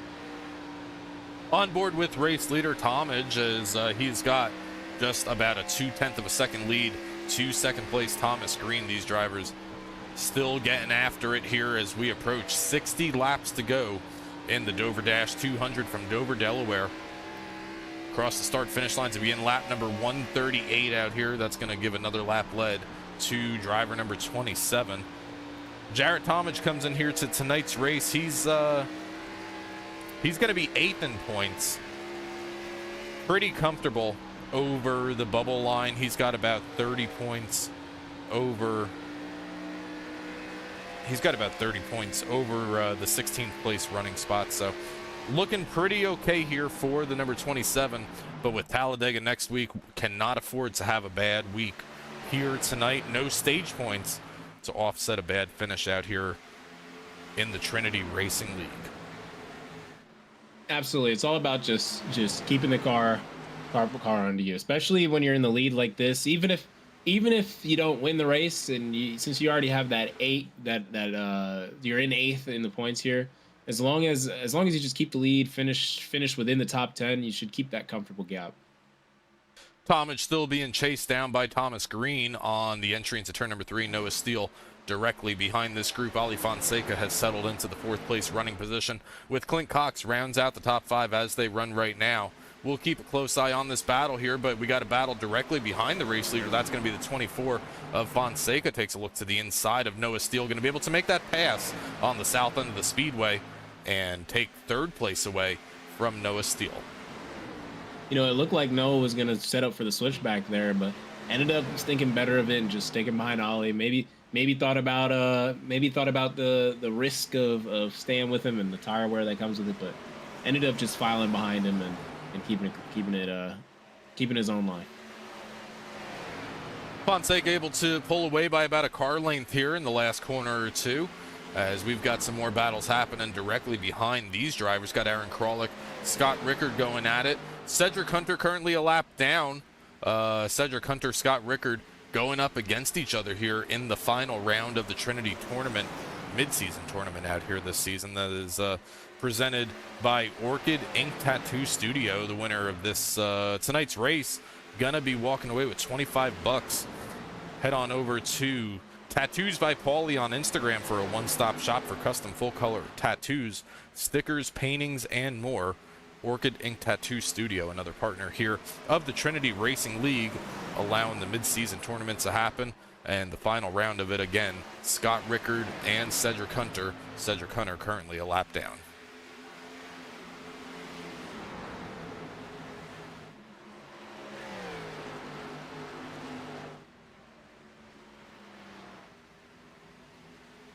All right, Chris, so I've got another question for you. I know you love my questions.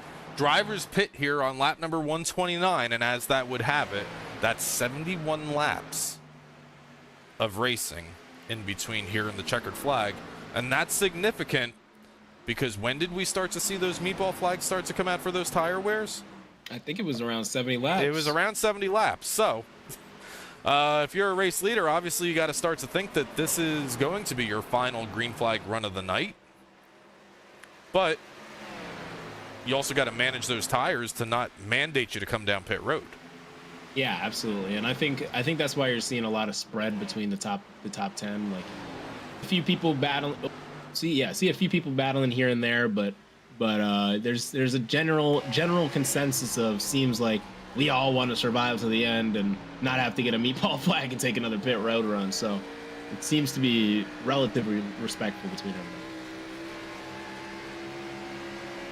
Jared Tomich makes his way around the lap car of Mark Labertone in the 42. That's that Toyota Supra of Labertone, but that allows Thomas Green to get a little bit closer on corner entry here. Now Thomas Green closes in within 0.2 of a second here, make it a 1/10.5 by the time they get through the apex of 1 and 2 that time by Jared Tomich. 18 laps led out here this evening. As the laps start to wind down out here, approaching the 75% mark of tonight's race, as we're going to have 50 laps to go next time by.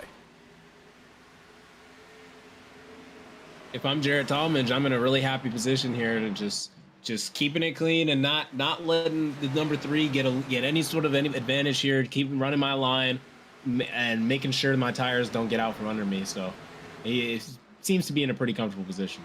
And that's the battle that these drivers are going to have to play, right? They're obviously racing for the race win and the race lead right here, but they got to make sure that they don't use those tires up too much. And I think the more dangerous position to be in right here is going to be Thomas Green. He's got the dirty air on his nose. He's trying to run the same pace as the 27. The 27's got the clean air, and he can kind of set the pace from here until, whenever that battle starts to heat up for the race lead. So if I'm Thomas Green, I may be the one that's in a little bit worse of a position in terms of tire wear as we approach the final laps of tonight's event. Absolutely. Maybe keep a little bit of a gap on the 27 just to get out of the air and be able to make the corner a little better if I was Thomas. So maybe that's what we're seeing him do, give that a little bit of space between him and the 27, just have a little bit more front grip. But yeah, as soon as you get behind these cars, especially with the new aero package, as soon as you get behind them, it's just like you got no turn in. So it's probably the balance of that as well. Big look down to the inside for Noah Steele on the entry to 1 of Ali Fonseca. Not able to make the pass there that time by, but it got very close. He gets a little bit of a love tap from Clint Cox directly behind him. That's going to drag Aaron Kralik into the mix here as well. We've got a 4-car battle for the 3rd place running position. None of these drivers willing to give an inch here in the closing laps. They all know that they are probably done pitting for the night. Josh Stovall tries to make his way up through the field. Noah Steele has to restack and repack and try it again here on this entry to turn 3, and he's going to take a look down to turn 3. Surprised he got there. You know, I really thought Ollie was down there, but Noah was able to make it work. They're going to be really close here coming off the corner exit, and Ollie's still able to keep that run very well, though, and probably end up holding him off until, we have a little bit of contact there. 8 got into the 24, had enough of it, a little bit of impatience there, didn't want to give him a break anymore, but was able to make the move past him. We're going to have to see if Ollie ends up wanting to pay that back to him in these next few corners. And it looks like the same exact thing just happened to Ollie again. I tell you what, I would love to be a fly on the wall in that 24 radio right now, because he just got the same move handed to him twice in one lap there between the 03 and the 8 of Noah Steele. Ali Fonseca going to lose 2 spots there. Let's take a look here at the first incident between Noah Steele and Ali Fonseca on the entry into turn number 1. This is the first time we have contact with the 24. Yeah, it looks like the 8 just washes up a little bit and doesn't want to give the break to the 24 anymore. And, you know, you got to wonder if that's just a product of a little bit of impatience, because he was trying to get around him for a while there, and then the same exact thing happens to him into 3 and 4. While we're taking a look at this replay, we have another issue on track. Mark Labertone, Josh Sawyer brings out our next yellow flag of tonight for the 3rd time. If I'm Ali Fonseca, this gives me a second to breathe, right? You know, you just went from offense to defense to what just happened kind of mode, all in a matter of 2 or 3 laps. But let's take a look at Mark Labertone, who's got some significant damage on that 42. issues for Labertone here on the exit of turn number 4 at the start finish line. That's Josh Sawyer on his inside. We're gonna have to back that up just a little bit and try to get a better look at that.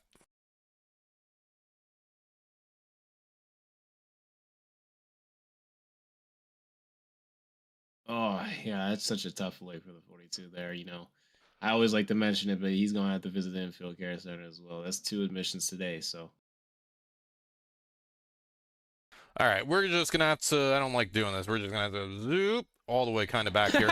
So Mark Labertone gets tight on the exit of corner number 4, and Josh Sawyer just in the wrong spot and just gonna make contact there. Really nowhere for the 19th to go, but that is going to be night ender for driver number 42 as the majority of our leaders back down on pit road here, Chris. Everybody's looking to get that tire advantage. I already know. Like, you're going to be way faster than a lot of the people who are staying out on the tire advantage. And the people who are staying out also have to worry about that 70 lap threshold on the tires. So you're going to have a huge advantage to whoever stayed out. But those people who stayed out might be lap cars. I'm not sure. I wasn't really 100% on that one. We'll see if there's any 2-tire stops on pit road, and I tell you what, there's going to be 2-tire stops. Larry Yingling, one of the drivers, elects to take 2 tires. He's not going to win the race off pit road. It's going to be Thomas Green, Jared Tomage in 3rd, Noah Steele, and Ali Fonseca, the top 5. The only driver to take 2 tires is the former race leader of the 67 of Yingling. Yeah, so it did seem like those people in the front were, in fact, lap cars. But Larry's probably in a really good position here. Ended up taking 2. Might have a little bit more rotation in the car coming off of 1 and 2, but also could turn into issues if you can't control the car off 2 tires. Well, I mean, 2 tires, it'll always make the car rotate a little bit better, especially here at Dover. As, he's gonna have his hands full, but I think more than that, Chris. I think what Larry's trying to set himself up for. Remember, he's got an extra set of tires, maybe not by design, but by pitting after lap 100. He's got an extra set of tires. If we run another 10, 15, maybe 20 laps here, I think the window starts to close a little bit for Larry, but he'll have that extra set of tires where I think everybody else has already used all of theirs. Yeah, he might have either a 1-tire advantage or I'm not sure. I honestly I'm not very good at telling with the pit stops how many tires these people have left, but if Larry's on that tire advantage, then all these other drivers should definitely keep that in mind and be a little bit worried. Cedric Hunter, quick little recap and housekeeping of the in-season tournament. Cedric Hunter did get back on the lead lap through this round of yellow flag conditions, and that once again opens up the in-season tournament against Scott Richter. Cedric Hunter battling for 25 doll hairs out here tonight. We'll see which one of those 2 drivers is able to take it. Larry Yingling up on the outside. Thomas Green going to be the race leader as we come into the restart zone here, Chris. Those 25 doll hairs are definitely real appealing if I'm a driver, but Thomas Green takes the green flag here, gets a really good run off the other 2 of the lead pack of the podium drivers, and looks like Larry is a little bit of issues coming off of 1 and 2. It's probably a product of those 2 tires. Yeah, Larry on some older tires out here, at least older left side tires, got fresh right side tires, but not enough to keep him in contention. He's going to lose multiple spots as he's already outside the top 10 on the opening lap here as we have 40 laps to go in tonight's Dover Dash 200. Yeah, unfortunately, I believe those 2 tires definitely just kind of messed up his race entirely. As you see him running the top line, just getting freight trained by everyone on the bottom. It's just a real unfortunate moment for him.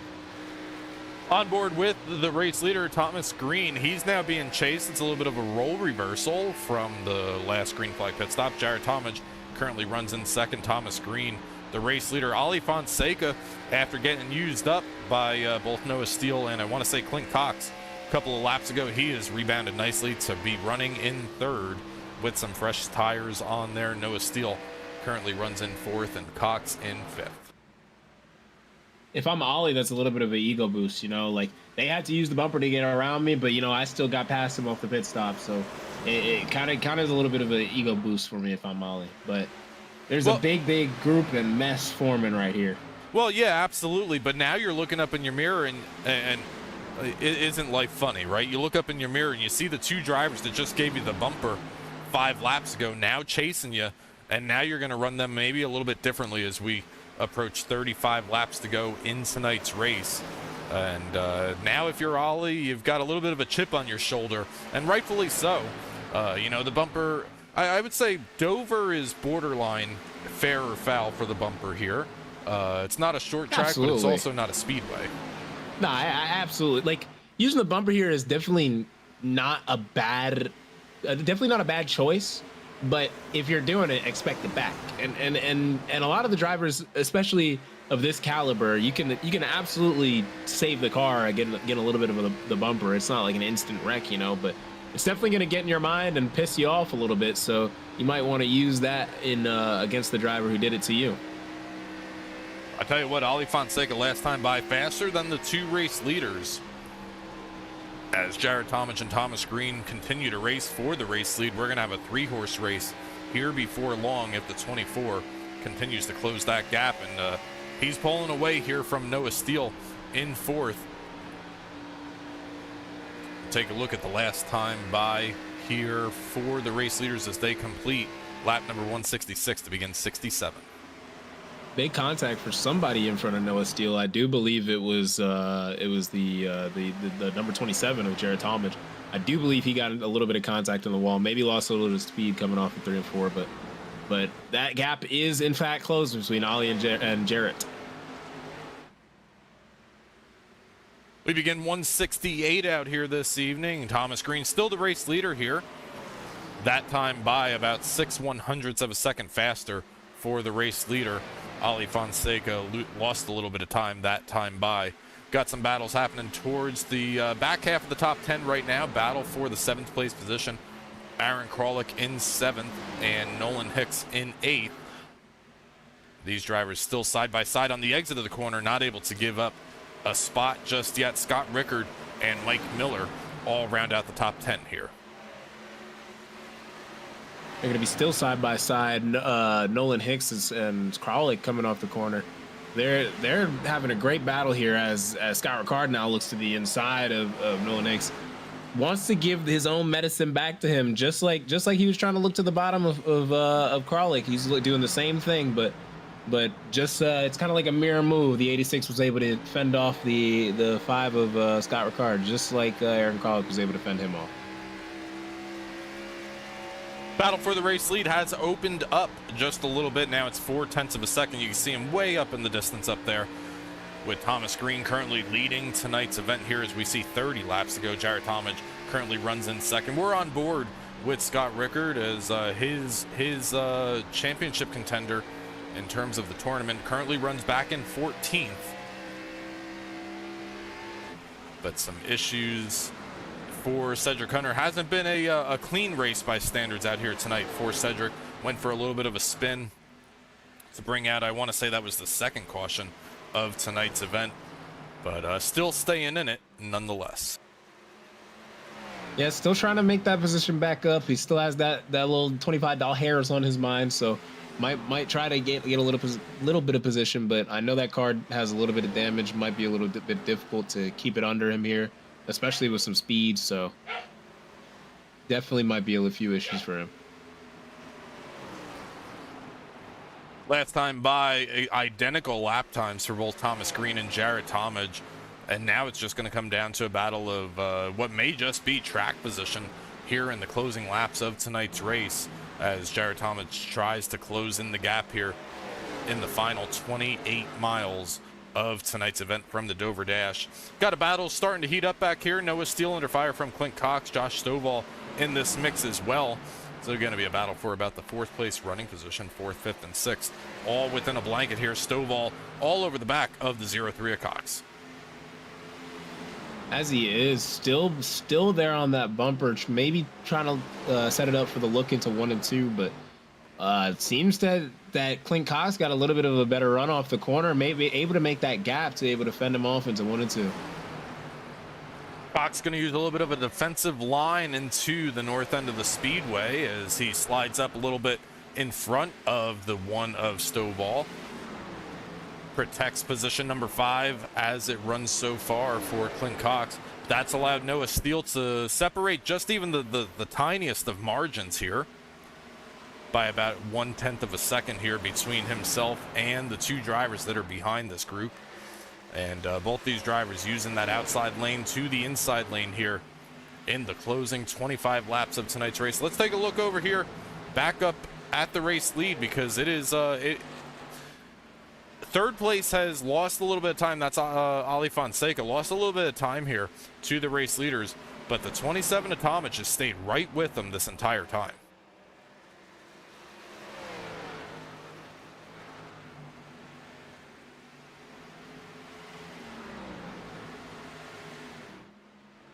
You're Thomas Green right here. I mean, you've got the 27 in your rearview mirror. You know that he's going to victory lane a couple of times here this season, Chris. You got to start to be a little bit nervous. You know, is the 27 saving his tires? Am I pushing a little bit more than I want to right now? Will the 27 have anything within 10 laps to go for me? So all those questions to be answered and more. Drivers last came down onto pit road on lap number 157, so drivers about 25 laps on their tires right now. As we approach the closing laps of tonight's race, here the second to last race of the regular season. Next week, as mentioned before, we will be at Talladega Superspeedway, same time, same place, next Monday night from the Trinity Racing League. You know, I like that you mentioned a lot of the things that go through a driver's head, especially when they're in the lead with such short time left in the race.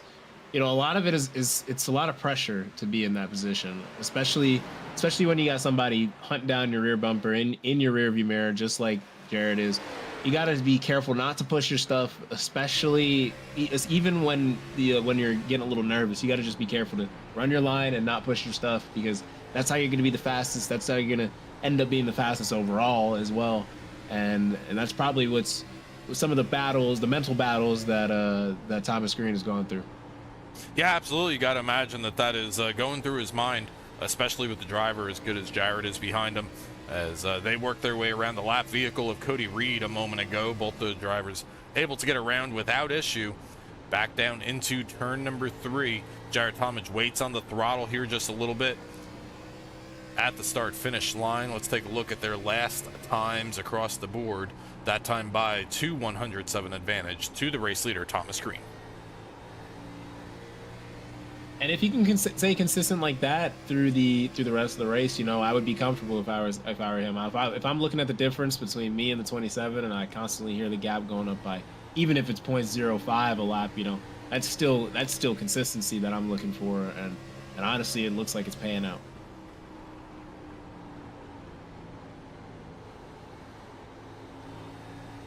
On board here with Talmadge, the one thing that I do see riding on board here with him. Let's get a little bit of a better look to kind of give you an idea of what I'm looking at here.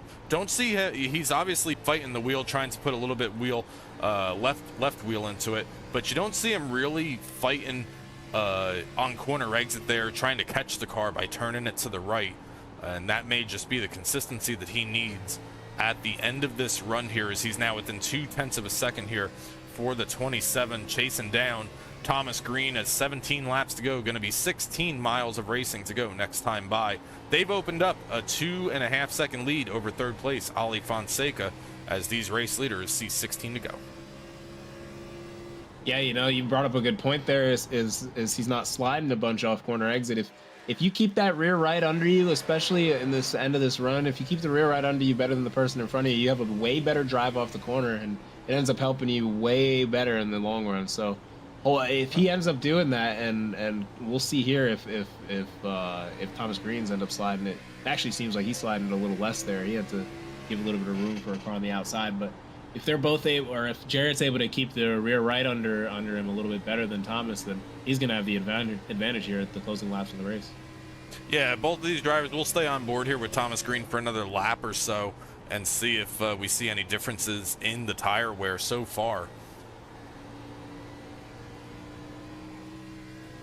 Both those drivers look pretty comfortable in that set of Goodyears that's currently on those cars. Now a lap car in between the race leaders, but that's all going to go to naught because we have a yellow flag out here.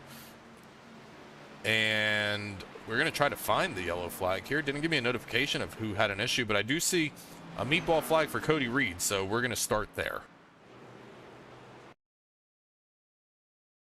Unsure if this is where the caution is actually going to be at, but it may actually happen directly in front of him. Mike Miller going to get some contact and get just tagged by Cody Reed as he comes through. Let's take another look at that incident here between Cody Reed and is that Chris Stamper directly in front of him? It's hard to tell. They run the same exact thing. Yeah, they run the same livery. I think it's Clint. I think it's Clint Cox. Yeah, it looks like the L3.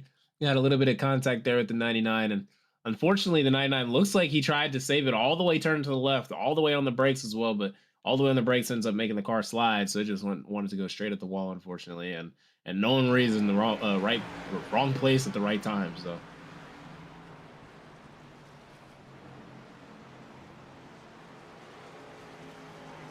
All right, let's ride on board here with Mike Miller, and we'll see exactly what happens from Mike Miller's perspective as the field is on pit road, but we're going to get right back here to that in just a second. Mike Miller goes around off the nose of the 03 and continues. We've got a little bit of a shakeup at the front of the field here, Chris. Most of the field is on pit road, but oh yeah, we got 3 cars, Noah Steele, Aaron Kralik, and Clint Cox that stayed out. Yeah, and you gotta wonder if those drivers are able to just basically hold up the pack behind them. Say Kralix and Cox are able to hold up the pack behind them. That might give Noah Steele a pretty good advantage coming out of the restart here. Maybe closer towards the closing lap of this race, but the tire difference is just immense. So we might see a lot of freight training from the people who just ended up coming down. I mean, we saw it with Larry Yingling. Larry came down on pit road underneath the yellow flag last time for the third caution of tonight, and by the time lap number 1 was done, he was outside the top 10. And I don't have the exact numbers here in front of me, but I want to say it was less laps on the tires then than it is now. I do believe it is less tires, but I honestly think that the big thing that held Larry up there was unfortunately the 2 tires. But if these drivers ended up taking 4 here and still have that advantage, then they are in the best position out of everybody on the track. Well, we're going to find out the first driver with 4 tires. Thomas Green won the race off of pit road. Jarrett Talmadge was second off of pit road. They're going to be restarting. As it runs right now, 4th and 5th, but we wait for the choose rule to come into place. And they actually give Thomas Green the outside line here. This is, if I'm Aaron Kralik here, I might have taken the outside lane to try to block the fresh tires from coming. Now the fresh tires are going to have a clear path to the race lead. Yeah, I didn't even think about that one there with the choose rule, but yeah, it looks like the fresh tires are just gonna have a straight pathway to the front now. So the outside lane, Thomas Green, Jarrett Talmadge, both of those drivers on pit road. Josh Stovall is 3rd on the outside lane. He's also on fresh tires, as is Nolan Hicks. So the top 4 drivers on the outside lane, and even yeah, I believe it's just the top 4 on the outside lane with fresh tires. Actually, check that. Chris Stamper also with fresh tires. So the top 5 drivers on the outside lane going to be marching their way forward here, but we're going to come into the restart zone for the 4th time here this evening. Race leader Noah Steele going to see the green flag for the restart. Supposed to get a pretty sizable jump on the 3 here off the start, but tries to end up clearing him off of corner entrance, but unable, unfortunately. The 3 is able to get right beside him, and those fresh tires are just going to end up swallowing that hole inside line. And they're able to make their way around the 2nd place vehicle of Noah Steele as he loses more spots here. Yellow flag is out. Jarrett Talmadge was able to take away 2nd place here. Yellow flag is out. Issues for Brandon Gass down here on the backstretch for driver number 29. Let's back this up. Take a look exactly what happens to Brandon Gass on board with the 29.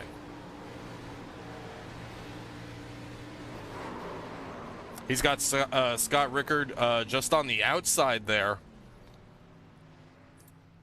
grab another look here with Brandon and find out exactly what happens. This screams somebody tags the outside wall. No, actually, Scott Ricker's going to make contact with Clint Cox there on the outside lane and come down in front of the 29 of Brandon.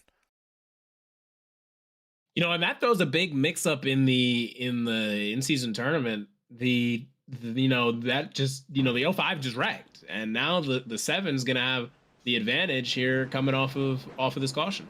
Well, it does. You take a look at the damage on the front end of Scott Rickard, and Cedric Hunter, through this round of yellow flags, has able to, really for the first time tonight, be in front of Scott here in the closing laps of tonight's race. He got the damage on the front end of the 05. He's going to come back down on pit road.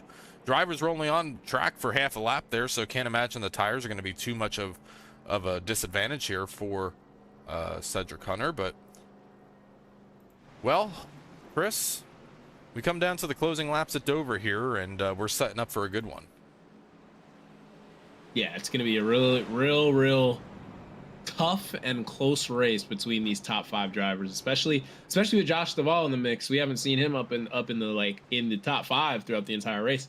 So it's going to be interesting with a new driver up there as well, seeing how these drivers react around him.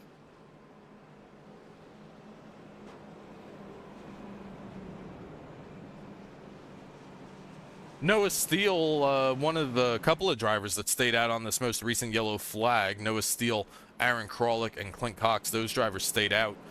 Noah Steele was able to hang on to a 4th place running position here. We're going to get a restart probably within 5 laps to go after we get the 1 to go signal here in just a moment.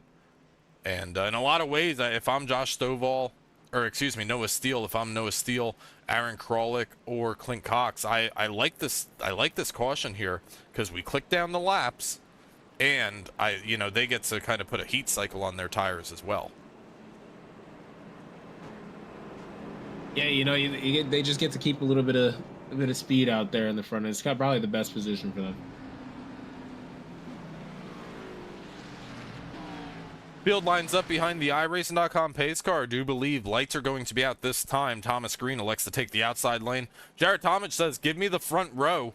And he's going to take the inside lane here. We've seen Thomas Green use the outside lane to protect the race lead earlier in tonight's race. Will this one work as well? We're going to see drivers get their elbows out here in the closing laps of tonight's race here, the Dover Dash 200, as we see what may be the final green flag restart of tonight's race. Very well could be, and there's only been 5 out here tonight. It's been a great showing, a great race for everyone. Kept it green for a very, very long time. Pace car down and out of the way. Thomas Green, going to be the control car on the outside lane. Tomage on the inside. These two drivers have been nose to nose all race long, but it's going to be Thomas Green with the advantage as we see 6 laps of racing to go here on this restart. He's got about a 4, maybe a 5 car length advantage by the time they get down into turn number 1. Tomage, the first one through to 2nd place. If I'm Thomas here, I'm very happy with that restart. Extremely happy. It relieves a little bit of pressure off me for at least half a lap. Get to think about what I want to do for these last upcoming 5 laps. It's definitely, honestly, a great showing. It may only be a half a lap because Jared Tomich has started to close in on Thomas Green. Their battle now for the 3rd place running position. Nolan Hicks on the inside of Josh Stovall tries to take that spot away, and he may just well do it on the entry into turn number 3. At the front of the field, it's still Thomas Green, Jared Tomich, and Josh Stovall all in chase of the race leaders. Looks like Nolan was able to get a little bit of a gap there with Ali Fonseca. Tried to slide up a little bit. Wasn't sure if he was clear, but able to. It seems like he was able to set himself up for an overtake here on the 1 car as the 1 car gets into the outside wall, and that gives the 86 a great look onto the inside of the wall. Forces the 1 up super high. Ollie might be able to go with the 86 here.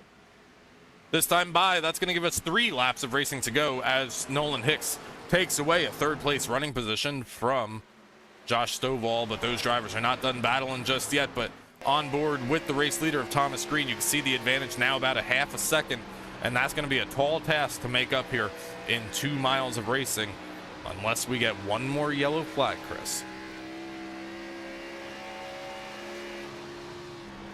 we get one more yellow, it's going to really shape up to be a really dicey ending. I think with how it is now, we might get a little bit of a more settled and orthodox ending, but if there's a caution, it's definitely real dicey. But Well, it doesn't seem to be. Well, Thomas Green was the winner 2 weeks ago at Sonoma Raceway, and he looks to pick up his second win of the season here at Dover Motor Speedway at the Monster Mile, and he's got less than a mile of racing to go. Jared Talmadge within a half a second, but not going to be close enough to make a run down into turn number 3. Thomas Green, one more set of corners to pick up the win. Through 3 and 4, Thomas Green's going to come out at turn number 4 and pick up win number 2 of the Trinity Racing League season here.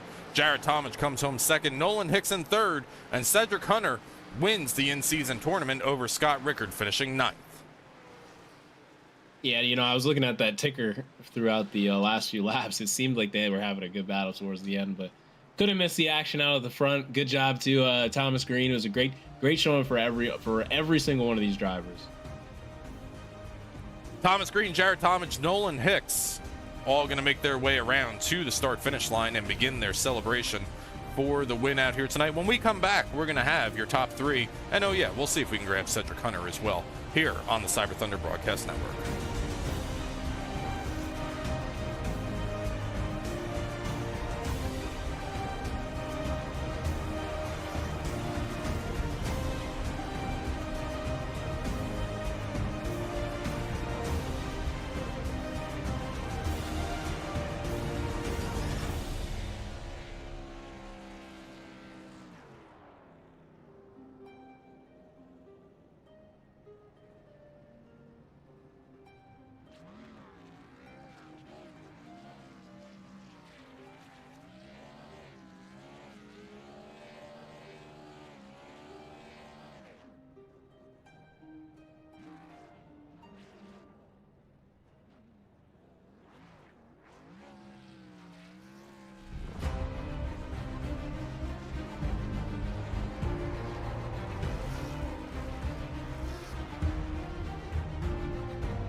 All right, and we are back here live on the Cyber Thunder Broadcast Network, and not a podium out here tonight, Cedric, but a win nonetheless. You pick up the win in the in-season tournament here, Cedric.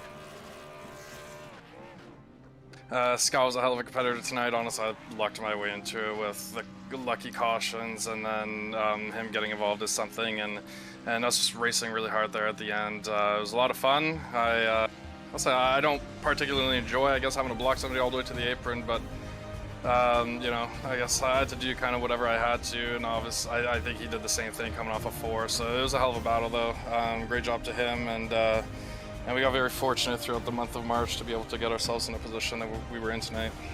Yeah, I mean, for the majority of tonight's race here, Cedric, you were chasing the 0-5 after not taking a qualifying run earlier in tonight's race, and you spent tonight's race sometimes facing the wrong direction, but at the end of the night you were able to finish in front of them.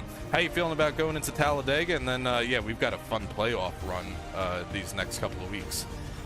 Yeah, I feel pretty good. I mean, I guess I don't really have to worry about anything. I'm pretty sure that my spot for the chase is solidified after tonight, at least I'm hoping.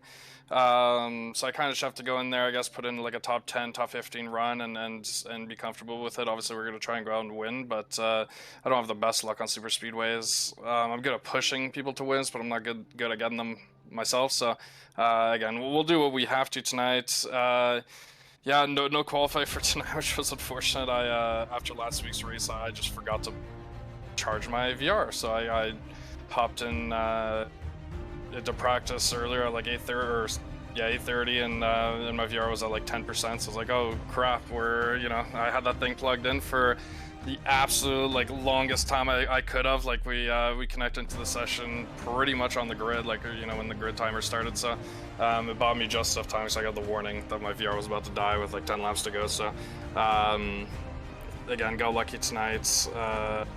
Struggled big time. Not one of my best tracks, but I usually do better, obviously with practice and qualifying. So,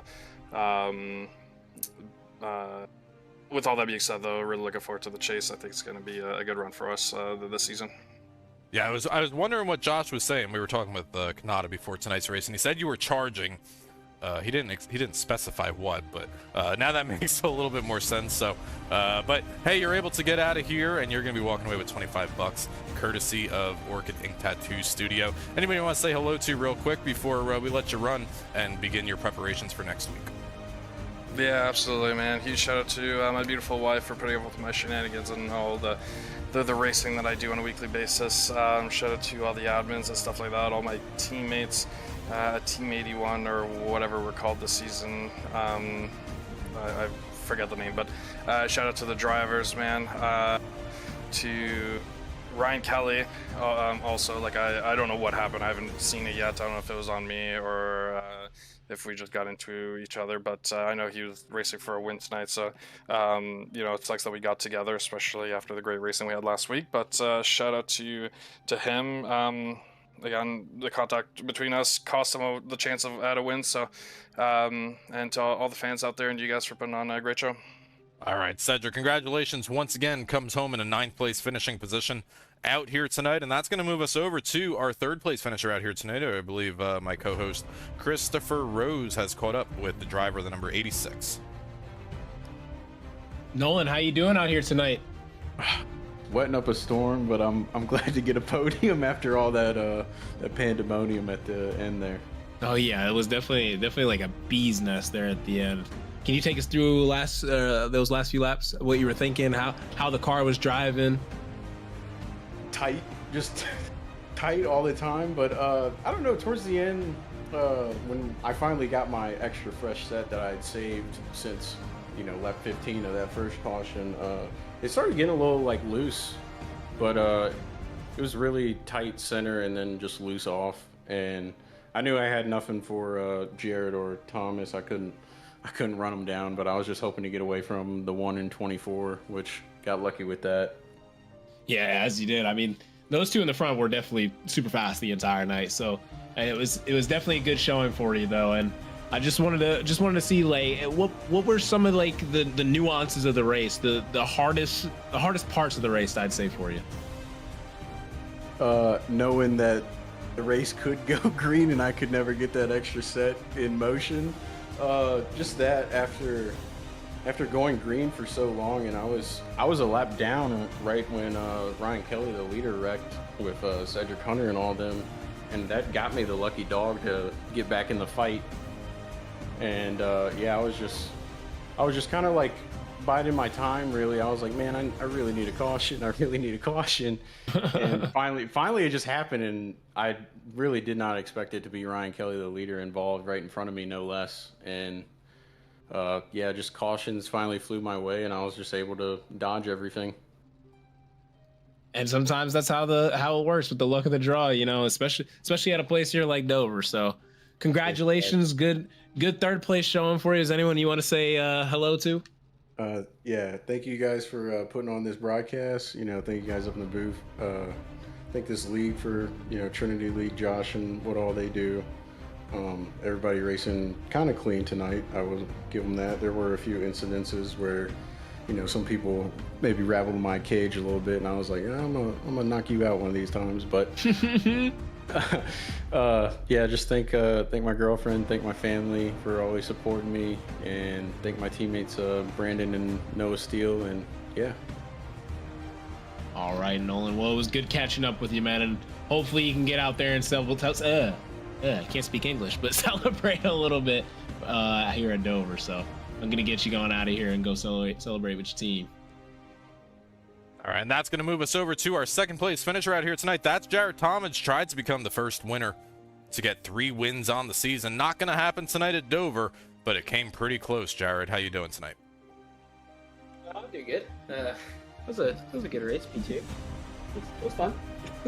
Yeah, I tell you what, there on that second to last restart, I was kind of surprised to see that all the cars that didn't come down pit road, they all gave you guys the outside lane there, and you restarted right behind Thomas Green on that second to last restart, and I think you had to be feeling pretty good there, but we had that quick yellow flag. Yeah, I also couldn't believe they just handed the outside to everybody on new tires. I mean, in hindsight, it was probably a good idea because they were never going to be able to hold it off anyways. But whoever kind of got the lead off that restart was going to win, just because it's so hard to pass the leader early run, because it's really just bottom. You can't really run up the track like you can long run. So that restart, I was kind of hoping they would take front row, so it could be like, a side by side, and whoever gets through the traffic better. But they took bottom, which probably saved a big wreck. It probably did. We saw how that restart played out. Had a quick yellow flag immediately afterwards. Then on the next restart, you decided to take the inside line on the final restart, and almost got there. Thomas was able to pull away by a couple of car lengths, and from there, I think you were kind of just in chase mode. Anything differently you could have done on those final couple of laps there? Absolutely not. No, like I said, once basically up until the tires are wearing, and even then, like, the leaders just I don't know if it's the update or if it was just over, but the leaders just got such an advantage because the dirty air kind of like almost pulls you with them to where they're going, and it gets you so tight. And I mean, all they have to do is just really, like I said, because there wasn't the middle lane or top there because the track got cleaned off with the yellows, so all they had to do is just hit his marks bottom, and he had it. So yeah, not really anything else I could have done other than drive through him. All right, well, our upcoming playoff races here, which you're going to be a part of after next week's race at Talladega, we've got Motegi, we've got Kentucky, we've got a road course up in the Finger Lakes of Watkins Glen International, Phoenix, and Vegas. Any of those tracks that you're saying, I just need to survive this race? Probably all of them, to be honest. Well, there you go. They're probably all going to be survival races. I'm not racing Motegi because I don't have it, and I don't want to buy it just to run it once, so I'm not going to race that. And the rest of them, we'll see. I'm sure they'll all be survival races. Usually most playoff races are, because everybody wants every point they can get. Well, we're going to see how your playoff hopes go here beginning on April 20th, so just in 2 weeks' time. But, Jared, anybody you want to say hello to back home, watching you come home with the podium finish out here tonight? The floor is all yours, sir. Yeah, I'll shout out you guys put on the broadcast, everybody who runs Trinity, and congrats to Tom for the win. All right, Jared Talmadge maybe gets a chat with you next week after Talladega. Congratulations once again on a podium finish, and that's going to move us over to our race winner. That's going to be Thomas Green out here tonight, and Christopher Rose has got our race winner. Thomas Green, how are you, man? I'm doing pretty good. How was that? How was those last few laps? A little nerve-wracking? There's definitely a lot of nerves on the line there for sure. I think anytime you're in that position to possibly win a race, I mean, yeah, you're gonna be shaken up a little bit, and I definitely was. But I mean, yeah, that was awesome.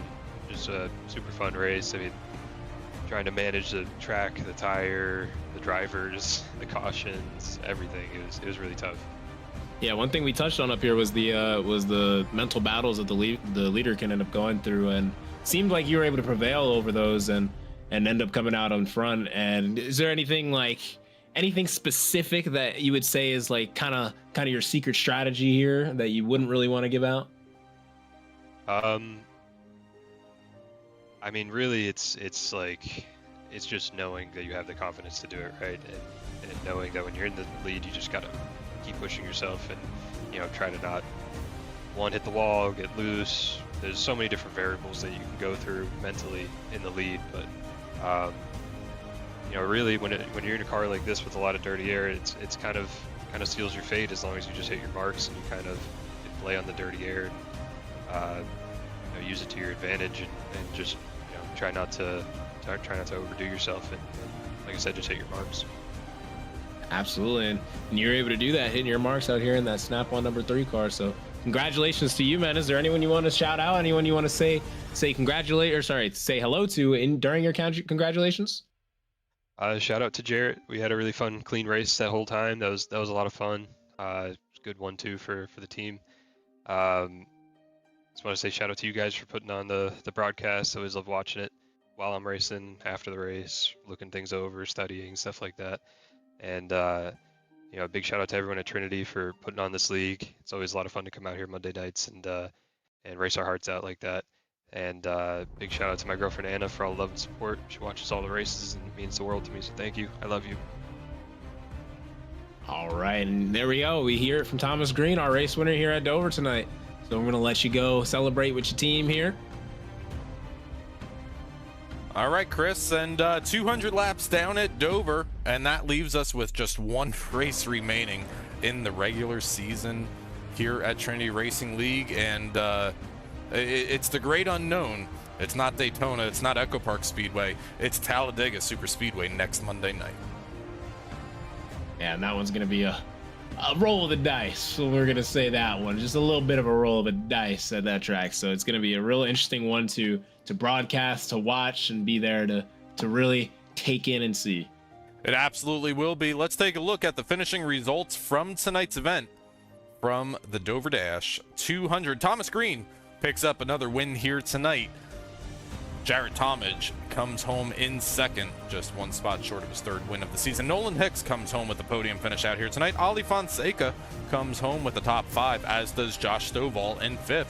Larry Yingling, what could have been for driver number 67 out here tonight, didn't get the cautions to fly the way that he needed to. Ryan Kelly was leading earlier in tonight's race and spun while leading.